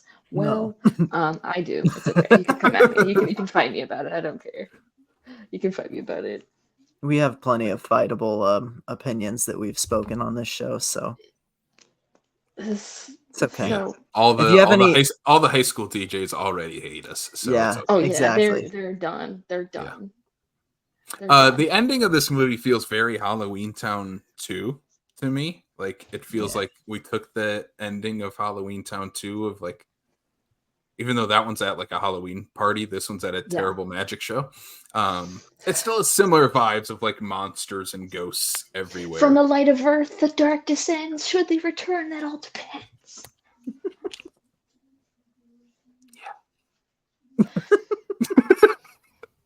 I like honestly, some of these things that you guys have brought up, I don't even remember from this movie. Did you even watch this movie? I did. I watched the whole thing. Yeah. It kind of bounced right off me, honestly. Like do you remember his ring pop that he gets at the end of the movie? That he also he has to use the ring pop with the magical chant to defeat the villain. Yep. The ring pop. Oh my god. That's what it looked like. It looked like they like just had a ring pop and like that's it. That's the MacGuffin we're using for this movie. I love it. I feel like it's not the only movie that I've seen basically use a ring pop for a MacGuffin because like it makes sense. It looks like a big shiny jewel and you can get one for 50 cents at like the gas station. You know what I mean? Like, sure. It was ridiculous. So especially bad. on a movie whose budget was, probably $2. Yeah. That ring pop was probably a big special effect. Hey, but the movie ends. He gets the girl. His dad is proud of him. His dad probably wants to go home and watch football still, but he's proud of him in that moment. Yeah. One guy is way too amazed by it. One guy sitting with his parents was way too amazed at his magic. Yep. The guy that they did not want to pay to say, don't say any lines because we're not going to pay you to do that. You're just going to act amazed. He did it. He did a great job. Yep. Yeah. That guy was a trip. I do remember him. Yeah. I don't remember anything except that guy. That's all I remember. Real MVP of this movie, that guy. Honestly. Oh my god. Yeah. All right, Mostly Ghostly. Are we recommending Mostly Ghostly? Who Let the Ghosts Out? Also, this should have had a song in the end credits called Who Let the Ghosts Out. Where is the Baha Men parody? God damn it. Wait, yeah. No, but they had a song at the dance. It was like Mostly Ghostly. Yeah, they did. Crazy? Right. They did, yeah. Yeah, and then the mom and the dad are like, they're like doing a mom and dad dance. Yeah, they're like, Jesus. I gotta look if that's on Spotify. I doubt it, but maybe. I don't think so. I think I tried to find some because there's like another song in this that I can't remember. It's on Spotify. Is it? It was not on Apple Music, but that's probably because Apple Music only has legit songs. Oh no. Oh, it's on here. It's a legit song. It's a legit Spotify song. Okay. It's real to me. It's a real song to me. It's a real song yes. It's true. Yeah. I prefer the musical style, the more eloquent musical stylings of Emily Osment, like fair enough. Yeah. Yep. She's just better in every way, shape, and form, 100%. Yeah. Yeah. This you know what? You can watch this movie if you want. I would say, and I'm not saying to condone drugs, but it would be better with drugs. I didn't watch it. I should have drank. I should have smoked something. Yeah. Maybe meth. I don't know. Yeah. Maybe it's the movie that This is so might good be a on meth meth. movie. Yeah. You know, so just try some. You know, maybe this is the time that if you want to try drugs, this is a nice movie to, you know, yeah. If you've ever honestly, thought of dabbling in meth, Mostly Ghostly is the movie to watch. and you heard Just it here dabble, first, just guys. dabble, like nothing else. Just dabble. And this episode is brought to you by meth. Try it. Try it. Try it. Don't worry, we're from South Dakota, so we're from South Dakota. We're so on it. We're on Oh, it. wait, Literally. wait. Yeah. Where in South Dakota? Sioux Falls. Okay, in my Sioux dad Falls. works for Sanford Health. Oh, nice. No way. Okay. Yeah. That's cool. That Wow. rules. Yeah. Random. I was gonna move Really there, random. and then I was like, I'm staying in Wisconsin, but he still works there, but also lives in Wisconsin, so we go back and forth. But yeah. Oh, Rad. That's neat. weird. Yeah. Well, That's wild. Small world. Small Yeah. world. Right? very small world. All right. Are we Sam? Are you recommending Mostly Ghostly though? Absolutely. So I'm just gonna say, like, I have a hard time not recommending people watch a movie because I'm like, I think everybody should watch a movie and form their own opinions. Mine is that this one is not very good, but if you like R.L. Stine and you like this brand of horror in particular, like, you could do worse than Mostly Ghostly. Like, it's not terrible. There's some good stuff that we highlighted. I really think Fears is a fun villain. I wish he was a little more defined. I wish this had a completely different protagonist, but otherwise it's an okay movie. So yeah, I mean, watch it if you're interested. And if you're not, I don't think this movie's going to change your mind. So You're like, I don't care. Just do whatever you want. yeah. Yeah, I'm not recommending. I'm not recommending. I kind of assumed. Sorry, I didn't even ask. No. I was like, I kind of see I'm where this sorry. is going. No. I think I said this after we watched it. I said this is the worst movie we've watched for the podcast. It might be. I'm honored. I'm honored. Yes. Honored. Hey, Yes. you had one out of two is good. I was about to say The Haunting Hour. Haunting Hour was that's a ton a of fun. movie. That's Yeah. like That's a fun. solid gateway horror. It's funny. It's got that amazing mid 2000s Hot Topic goth vibe. Like, That's double recommend that movie. Instead of not recommending this, I'm going to recommend you watch this, the Haunting Hour twice. Yeah. Yes, exactly. That's a better double feature. That's a better double feature. Just watch it twice. Rewind your VHS tape and watch it again. Oh no, this was after VHS, buddy. This was 2007. This is watch your SD DVD and just hit the your play full button on the home DVD. Screen yeah. It did ask if we wanted to watch it full screen or widescreen. Yeah, it did, didn't it? Yeah. You have that option. You could do. You watch it once in widescreen and once in. Yes. So you really see if that changes anything. Yeah. Yep. See what the pan and scan does for it. Yeah. I don't think Mostly Ghostly had any pan and scan. That camera didn't move, Sam. No, Mostly Ghostly was Mostly Ghostly was shot like a multicam sitcom kind of. And it forgot the multicam part. Yeah. Yes. Yeah, that too. They just were like, we're just gonna use one take. One on a tripod. That's it. On a tripod. All right, Sam, what's next for us? I want to get out of Mostly Ghostly. Yes, I'm trying to get us out of this. Sorry. You know what? We're just gonna move on. We don't have any Screaming Mad news. Because I didn't think to put any in the notes. So we're just gonna move on to my favorite segment. I'll start with Katie. Katie, what have you been doing lately? What's some spooky stuff you've been watching? We're getting into September. Well, we're close to September, I guess. Yeah. We're getting into spooky season. What have you been doing to keep it spooky? What have I seen recently? I've seen a lot. Oh my god! And of course, I haven't stuttered this entire time, which I was proud of myself for.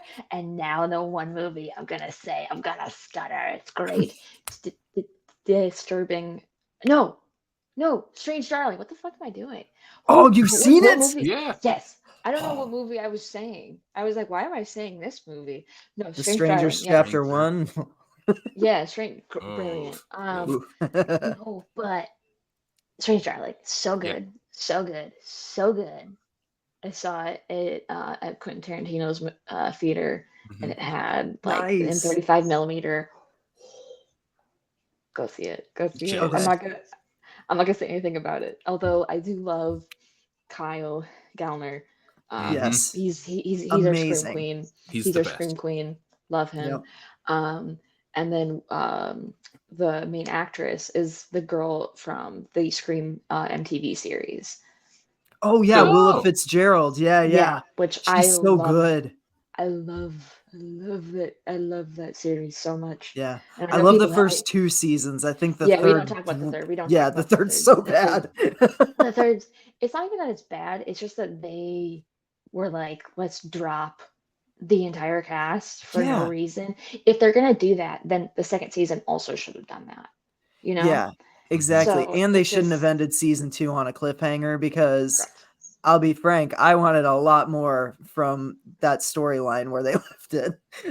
Same. Did Yep. you by chance did you see The Fall of the House of Usher on Netflix? No, I have not. Okay, so Willa Fitzgerald is in that too. Really? Oh, Oh good. my god.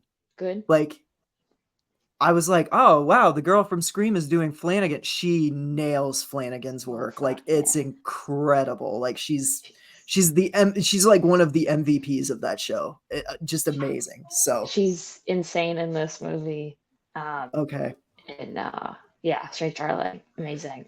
What else did I see? Cuckoo. That's I not did. we missed it, it wasn't in theaters around here for very long. Like a week. Yeah. It was like a week, yeah, and we missed it and we're both I think I liked pissed. it. I think I liked it. I don't know. Is Dan Stevens awesome in it? Yeah, he's always awesome. Yeah. He can just stand there and be awesome. But like, there's a lot. I'm kind of confused about what it was about, but that's okay. It's okay. I think it was pretty, and Nice. it didn't scare me though. Long Legs. You know, now I'm going back to like what I've seen recently though. But Long Legs,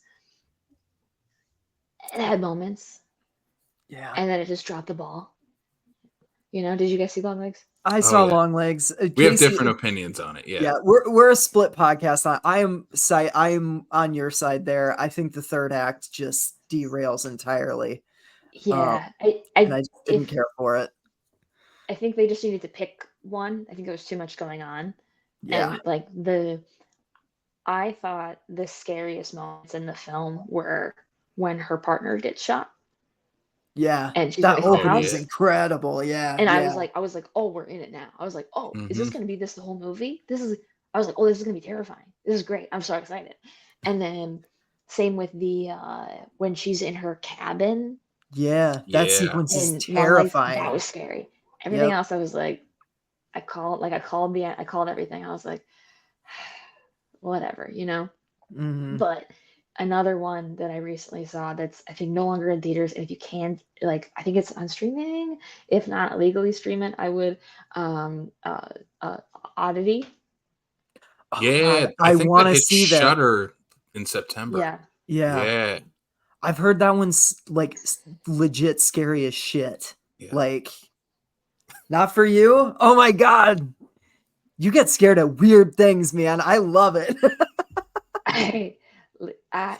There's moments in that film that's like, I compare it to like the Hereditary, where like the mom's in the corner and she's just kind of sitting there and she doesn't do anything. But I think that's terrifying. That's terrifying for me. Yeah. Because I'm like, do something. I don't like, do something. Like jump scares, of course, they'll jump because it's jarring, but it's like there's some moments in there that are like absolutely terrifying. And then again, they just throw so much at you that you're just like, what? Okay. You drop the ball, but there's moment like the first, like, I'd say like 20, 30 minutes, I was terrified. And then I was like, okay, I didn't like it. I didn't like it. But I haven't been like scared at a movie lately. It's been like an entire, like, I want to sleep with the lights on. I want to be thinking about it. like the last movie to do that was, and this might just be also because I have an active imagination, and when you turn the lights off, you're like, is that a bookshelf or a demon? The movie Lights Out. Yeah. Oh yeah. Yeah. That movie is Just because, freaky. yeah, and I'm just like, I can't, because not everybody has a demon, but everybody has the dark, Mm-hmm. Yeah. So Yep. something everybody has. But other things that I've been doing, I've been making so how I started my podcast was doing 31 days of horror for all Okay. of October. Mm-hmm. So I'm making that list. I think I'm pretty much solidified, but it's all things I Nice. haven't seen Yeah. before. So, Okay. and although I do throw in a couple that I have seen, but I like want more people to like know about. What's But I'm like, the oh, I have what's the like big one that you haven't seen that you put on the list this year? Hell Razor. Hellraiser? Original. Okay. Never seen Hellraiser. Yeah. Yeah, That was yeah, I've never playing seen on Pluto Hellraiser. TV this weekend, and I am just contractually obligated to get sucked into that movie every time it's playing on TV. I love it. It's so weird. I hope you dig it. Mm-hmm. I think I kind of have half watched it before, but I think I Mhm. wasn't paying attention because Mm-hmm. I don't remember anything about it. So I don't count that as actually seeing it because I Yeah. don't Right. remember anything.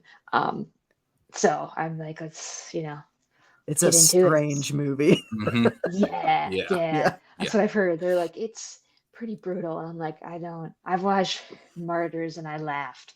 So like, bring it on. You know, bring it on. Martyrs is Hellraiser's a walk in the park. Oh Okay, yeah, cool. compared to Martyrs, yeah. I mean, Martyrs is kind of like so over the top that it does kind of almost circle into just pitch black humor at times. Yeah, Yeah, that movie is wild. yeah. But other than that, I'm seeing the new Beetlejuice movie advanced screening tomorrow. Oh, Nice. lucky. Mhm. That's Jealous. Very awesome. jealous. At 9 a.m. Oh, less jealous. Yeah. I was like, who wants to come with me? And they're like, and I was like, fair enough. I don't even want to go, but it's No, for free and I don't want to pay. So hell this yeah, is that sounds amazing. And I you get to mean, watch it like a full week before everyone else. yeah, right, exactly. exactly. Yeah. Yeah. Okay. Well, now what have you guys what do you guys, what is it? Doing? Yeah, because Yeah. we're Scooby-Doo fans, and we originally this podcast was We're going to do be heads. yeah, we're do heads. Originally, this podcast was literally going to be called just Do Heads, and it was going to be a Scooby-Doo only podcast. But then we were like, we're going to run out of stuff to talk about, so let's No, just you'll never, because they have the TV show, that's all the true. TV shows, I know. and then you don't. But then we're like, we can only talk about Scooby-Doo, and we can't talk about like Hellraiser. So we're It's like, true. okay, well, we're Yeah. gonna talk about Scooby-Doo no matter what on our show. So Yeah. Okay, so but after you, and you need to tell me also your favorite Scooby-Doo movies, animated or live action. Okay, ready, set, go. Okay. But also, your things you've been doing. Yeah. You want me to go, Sam? Yeah, for Doobie Doing or for favorite Scoob movie? Well, I'll end with my favorite Scooby-Doo at the end. Okay. Yes. Okay. Yeah. That sounds good. I'll do that too. I'll end with Okay. my favorite Scooby-Doo movie. I'm gonna start with the movie that I don't want to talk about, and I'm just gonna say I watched it just to say I watched it. I watched the movie Nefarious. I think it came out last year.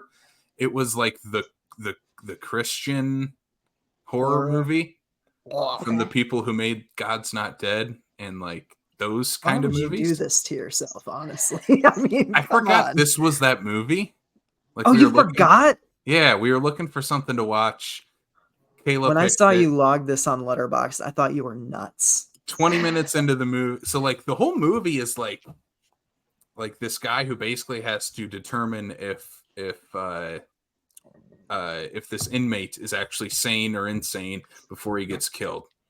And it turns out the guy thinks he's possessed by a demon. And the entire thing is like set in this interrogation room. And it's about like the guy, the doctor that's supposed to figure out if he's sane or insane. And 20 minutes into the movie, he tells the inmate, "Oh, well, I don't believe that because I'm an atheist." It's like, where did this come from? What does this have to do with anything? And then like the demon goes on to tell him like, hey, abortion's bad. It's bad that your wife is getting an abortion right at this moment. And it's like, whoa, what's happening? What is this movie? What? This chick. Oh my God.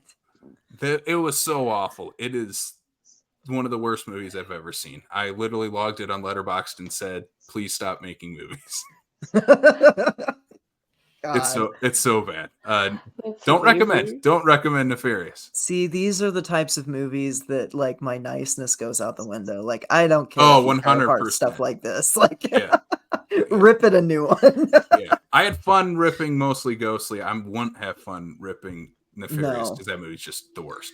Mostly Ghostly were ripping and good fun. Nefarious just fucking sucks. Yeah, it can go to hell, literally. Yeah.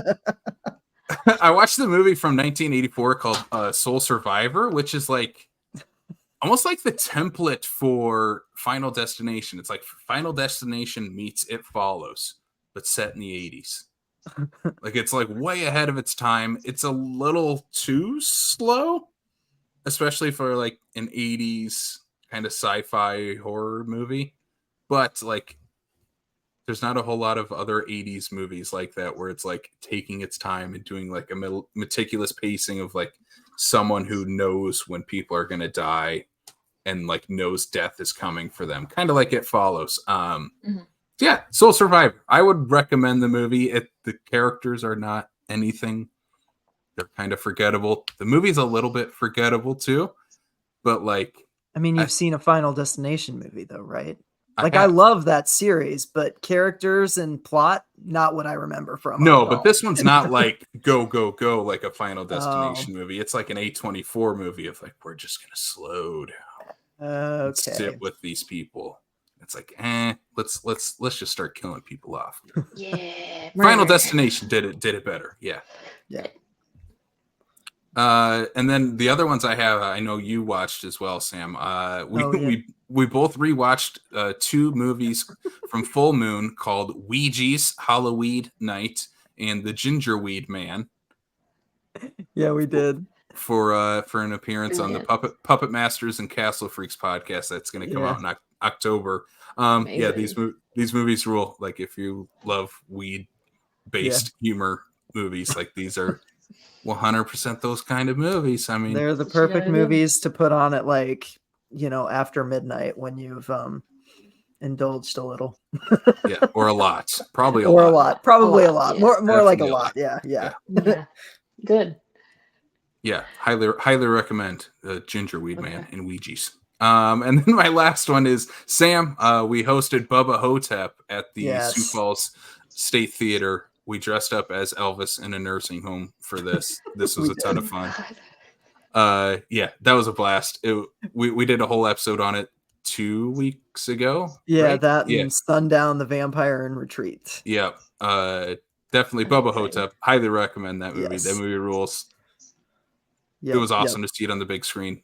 Yeah, it was great. It was such a weird late night movie because that movie is so like not high energy. It's very melancholic. It's so melancholy and lethargic because it's literally set in a nursing home. Your protagonists are like at the end of their lives. Mm-hmm. It's kind of amazing. It was just great. Like we hyped the crowd. Crowd was hyped. And then the first act of this movie is Bruce Campbell as elderly Elvis laying in a hospital bed contemplating life. Brilliant. You could just feel the energy going like, wait, what is this movie? What is this movie? It gets a little crazy at the end. Yeah. Yeah. I don't know. Bubba Hotep. It's a banger. I love it. We had a ton of fun. Yeah. The crowd did too. It was good. Yeah. It was good. Yeah. It was so much fun. It was just like such an unorthodox late night pick. Yeah, probably not the best movie to start at 10 p.m. No. But it was good. It was fun. And then the only other thing I have, I guess, is my favorite Scooby-Doo movie. I'm a super basic bitch when it comes to my Scooby-Doo movie. It's Scooby-Doo on Zombie Island. It's the best Scooby-Doo thing ever. It is. Terror Time. Bang. Yeah. Oh, that song. Oh my god. Yep. It's on my like songs playlist. Like it's that good. So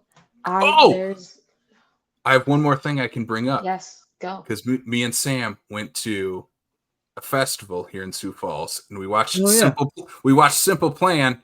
Oh my God! Yeah, they played the opening to What's New Scooby-Doo. They did. They played the What's New Scooby-Doo theme. It was awesome. It was incredible. I would have cried. So good. I would have cried. Yeah.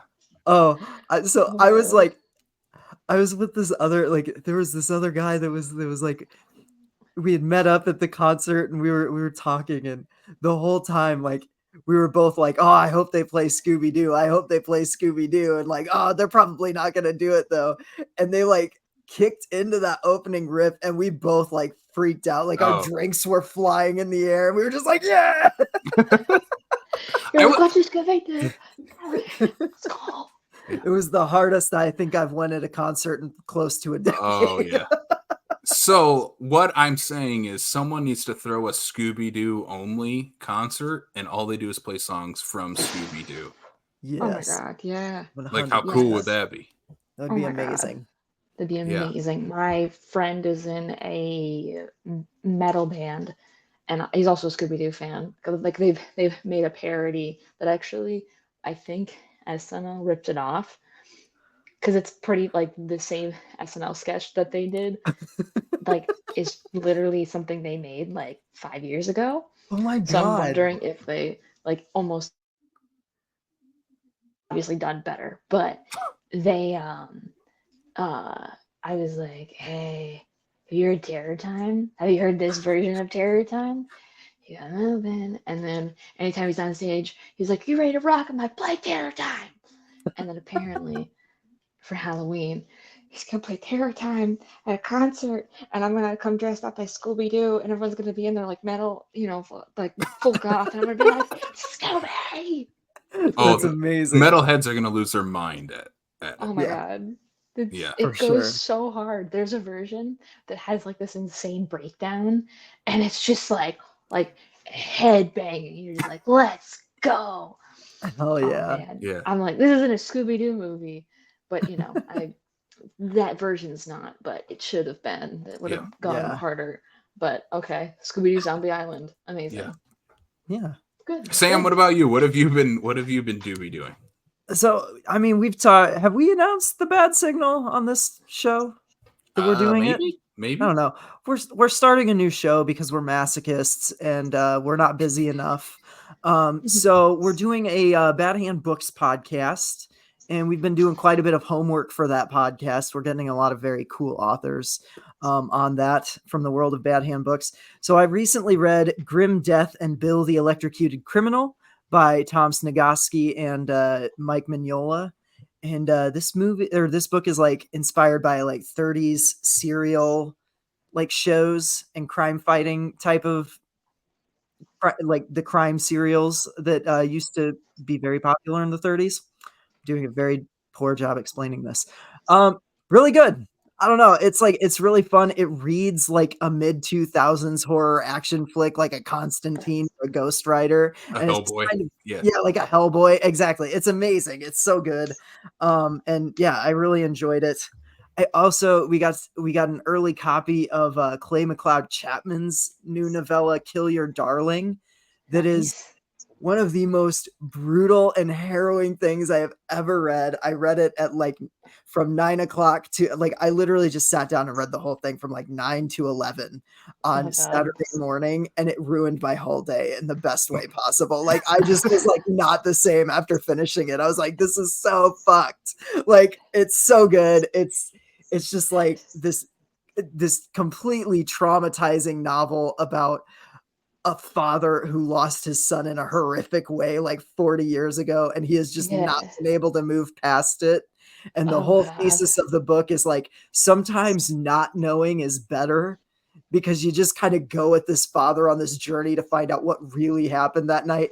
And it's just so much worse than what you would like. Like, I'm just like, no, like this is, it's not even like, the opening is brutal in a violent way, but the ending is brutal in like an emotional way. And you're just like, oh no, like my whole life is ruined reading this. Like, but no, it's amazing. 5 out of 5, no notes. Kill Your Darling coming, I think in September, right? I think so. Yeah. Yeah. So Oh my God. It's amazing. Can't wait to talk with Clay about that, hopefully. Because yeah, that book was incredible. I don't know why I put this in the notes. I just wanted to tell people I watched The Fly 86 again with Jeff Goldblum. That movie's amazing. Like So it's good. a comfort movie at this point. I had a bad day. I needed a movie to lift my spirits, and that's the movie that's I picked. not the Because, movie to lift your spirits no, up. all of my comfort movies are where everybody dies at the end. Like I say Kill Your Darling ruined my day, but the odds of me reading that book like 3 more times before the end of the year, very high. I am a masochist when it comes to this kind of thing. I love unhappy endings. It's my favorite thing in any movie or book. Like I love an unhappy ending. I don't care about the ending. The movie's just gross. Oh, it's disgusting. I love it. It's so stringy. It's like those like the original Invasion of the Body Snatchers is one of my favorites. But like the one from the 70s? I hate it. I hate it. It's stringy. Oh, why is it so stringy? It's so gnarly. Why is it stringy? It's like stringy. Yeah. Same with The Fly. Yeah. Like it's like stringy. Like why is it stop? Just those it's a style. those 70s and 80s like remakes, because I also watched like the Blob remake from 88. Yeah. And like those 50s sci-fi updates that they were making in the late 70s and through the 80s are so good. Like I love how goopy they make all of them. They're just like oh god, my finger. Fingernails. Yeah. Oh man. So good. So good. And Gina Davis is just the MVP of that movie. Oh yeah, like of course. Her final moments in that movie are just like the most like harrowing, guttural, like, there's no catharsis in that ending. And I just love it. You're left with like this heavy feeling, and it picked me up, guys. I love that movie. It's so good. Love it. I took a trip out to the State Theater. This isn't really horror, but it's worth giving a shout out on the podcast. I took a trip to the State Theater because they played The Last Starfighter, the sci-fi classic from 1984. This is like one of the very first movies to really like use heavy, like full CGI battle sequences. A lot of people compare it to Tron from like 2 years earlier in the way that it was kind of like pioneering the like digital effects. This movie is such a blast. I'm so glad I finally got to see it on the big screen. It's been a favorite of mine for a couple of years now. And it's a fun 80s classic. With just, it's directed by Nick Castle, the original Mike Myers. It stars Mary Catherine Stewart and Lance Guest from Halloween 2. Like this movie just rules. So if you haven't seen The Last Starfighter, highly recommend it. So much fun. Just know that the CG effects very dated. Are from 1984. Yeah, they're from 1984 and they look it. But yeah, it's fun. It's charming.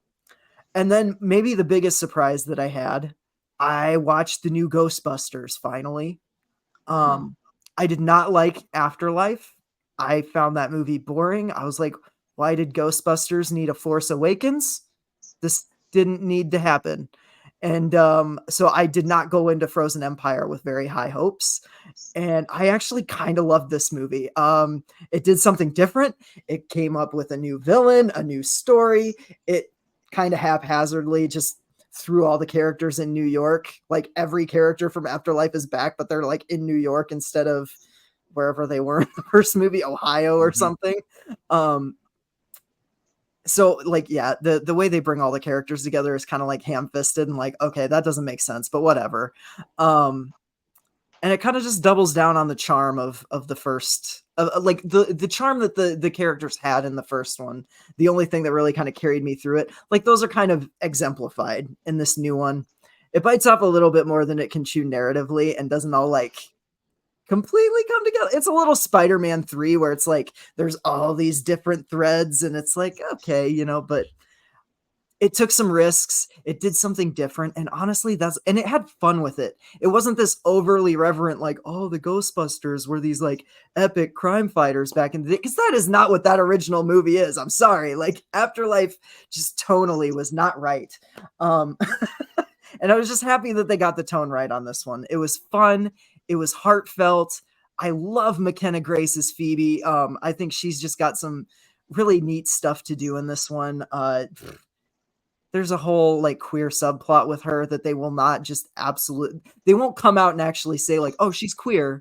It's just like heavily implied. And I'm like, come on, don't do this just for like, they're doing it just so they can play the movie in China without making any edits to it. And that kind of pisses me off. But otherwise, I had a lot of fun with this movie. It was fun. It was really fun. And the villain he's CG, which I would have preferred he was practical, but the design is amazing. So yeah, can't believe I'm saying this. Really recommend Ghostbusters Frozen Empire. And it comes in at under 2 hours, guys. Oh my God, a blockbuster that's under 2 hours. What a concept. What a concept. Who would have thought? Who would have thought? Oh, yeah. So not me. That's what I've been doing. I watched Scooby-Doo. Oh yes, and Scooby-Doo. My favorite. Okay, so I am very much a kid of the 2002 live action, but the one that I go to the most is Witch's Ghost. I love Witch's Ghost. Yeah. It's the perfect fall time one for me. Like there's a crunchy leaf atmosphere to it. I love witches. I love like New England, East Coasty kind of, fall horror. So yeah, Witch's Ghost is like it's got the Hex Girls. It's got the Hex Girls. Like the Hex Girls are the best. Iconic. And yeah, that it's only the closest one is the 2002 live action, and that's just because early seminal theater experience for me. I had a group of friends that I enlisted to play Scooby-Doo on the playground after that movie came out. I was Scooby by choice. I wanted to be Scooby. You're like, I am dog. I am dog. Mm-hmm. Woof. Yeah. Woof. Yeah. So that's kind of, those are my Scooby picks. What about you, Katie? What's your Scooby pick? Well, I feel like I can't say either of those now, so I'm going to say something. Oh, you can different. Say either of them because they're both great choices. I mean, Zombie Island's always like, that's like number one because I love it, but I always forget about the ones that I used to watch like a lot as a kid. Yeah, and I'm like, okay, I still like them. I haven't seen them in a while, but I still love them. I'm going to say one that I feel like everybody forgets about, and that's Scooby-Doo and the Reluctant Werewolf. Yes. Love that one. Oh my God.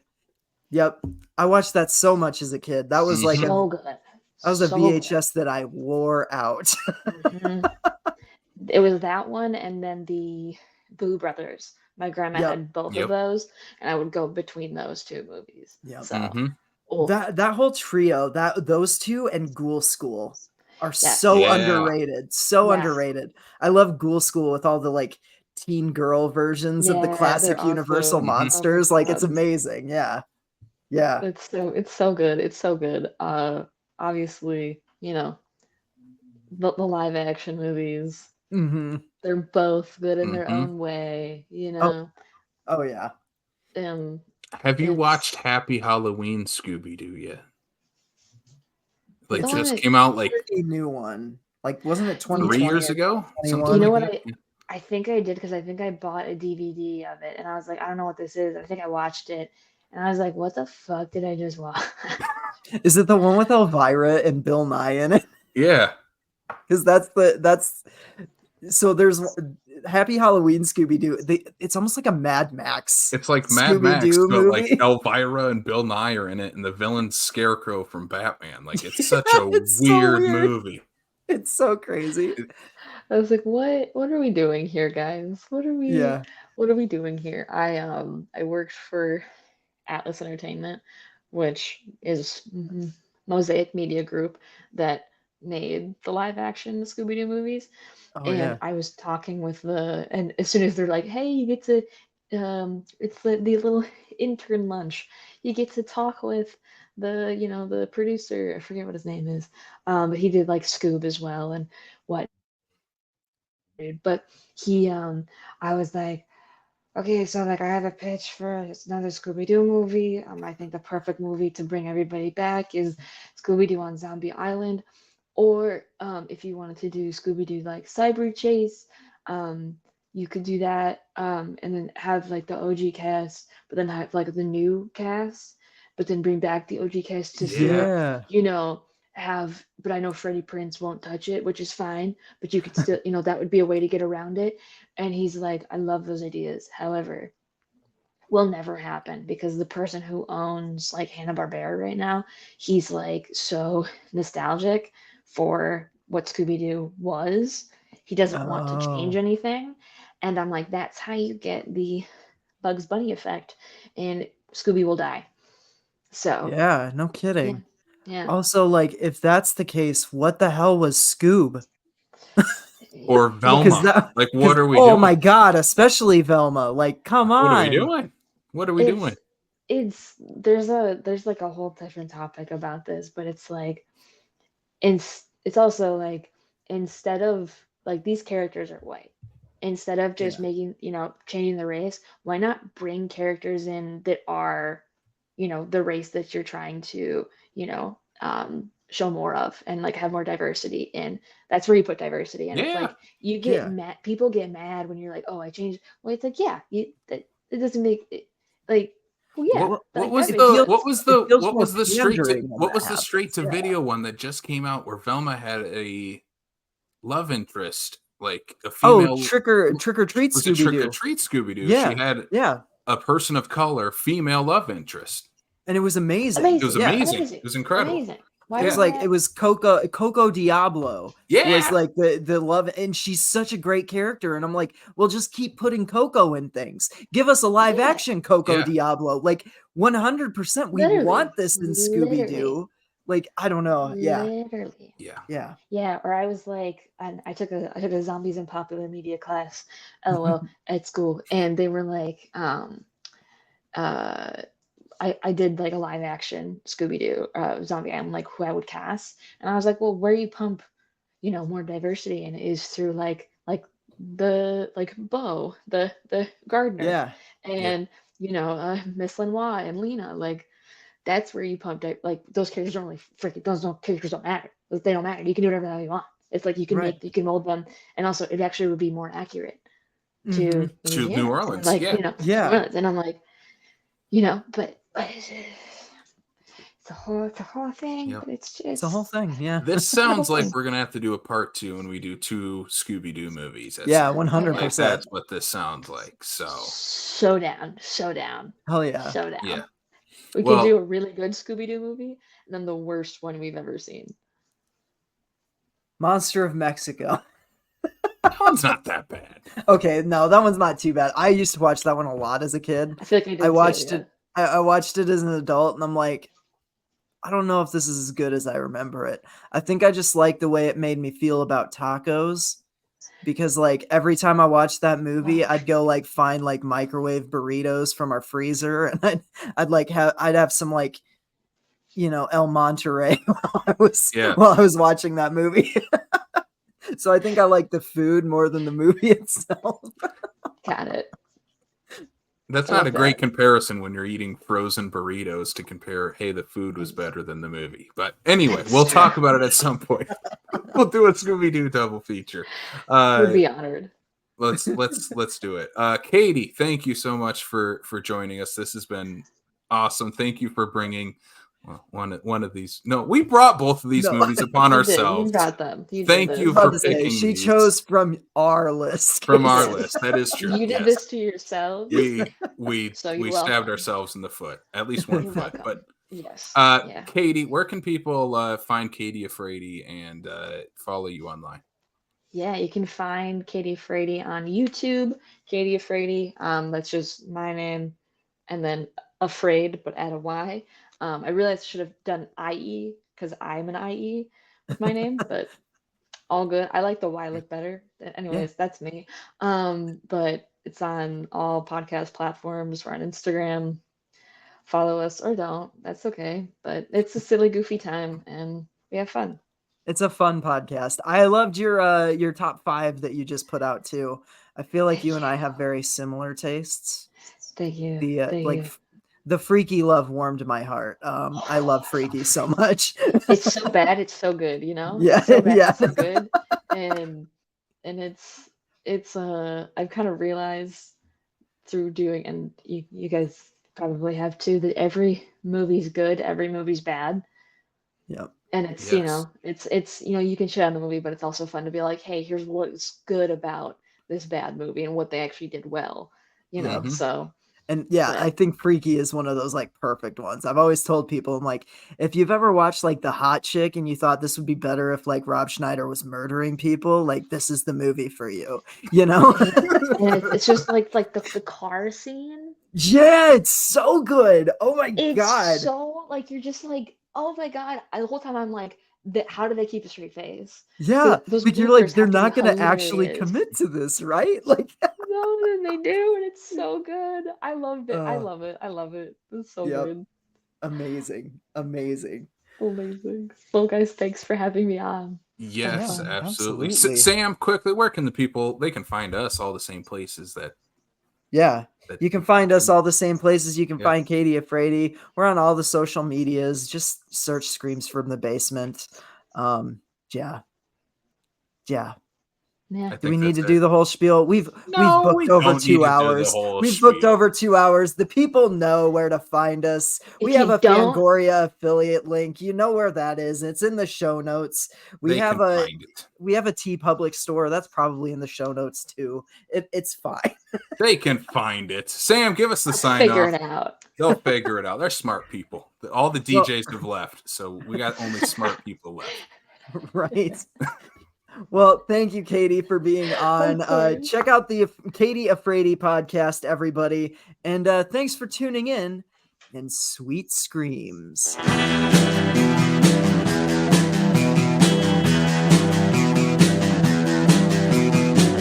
You're listening to the Prescribed Films Podcast Network, home to hundreds of hours of free podcast entertainment.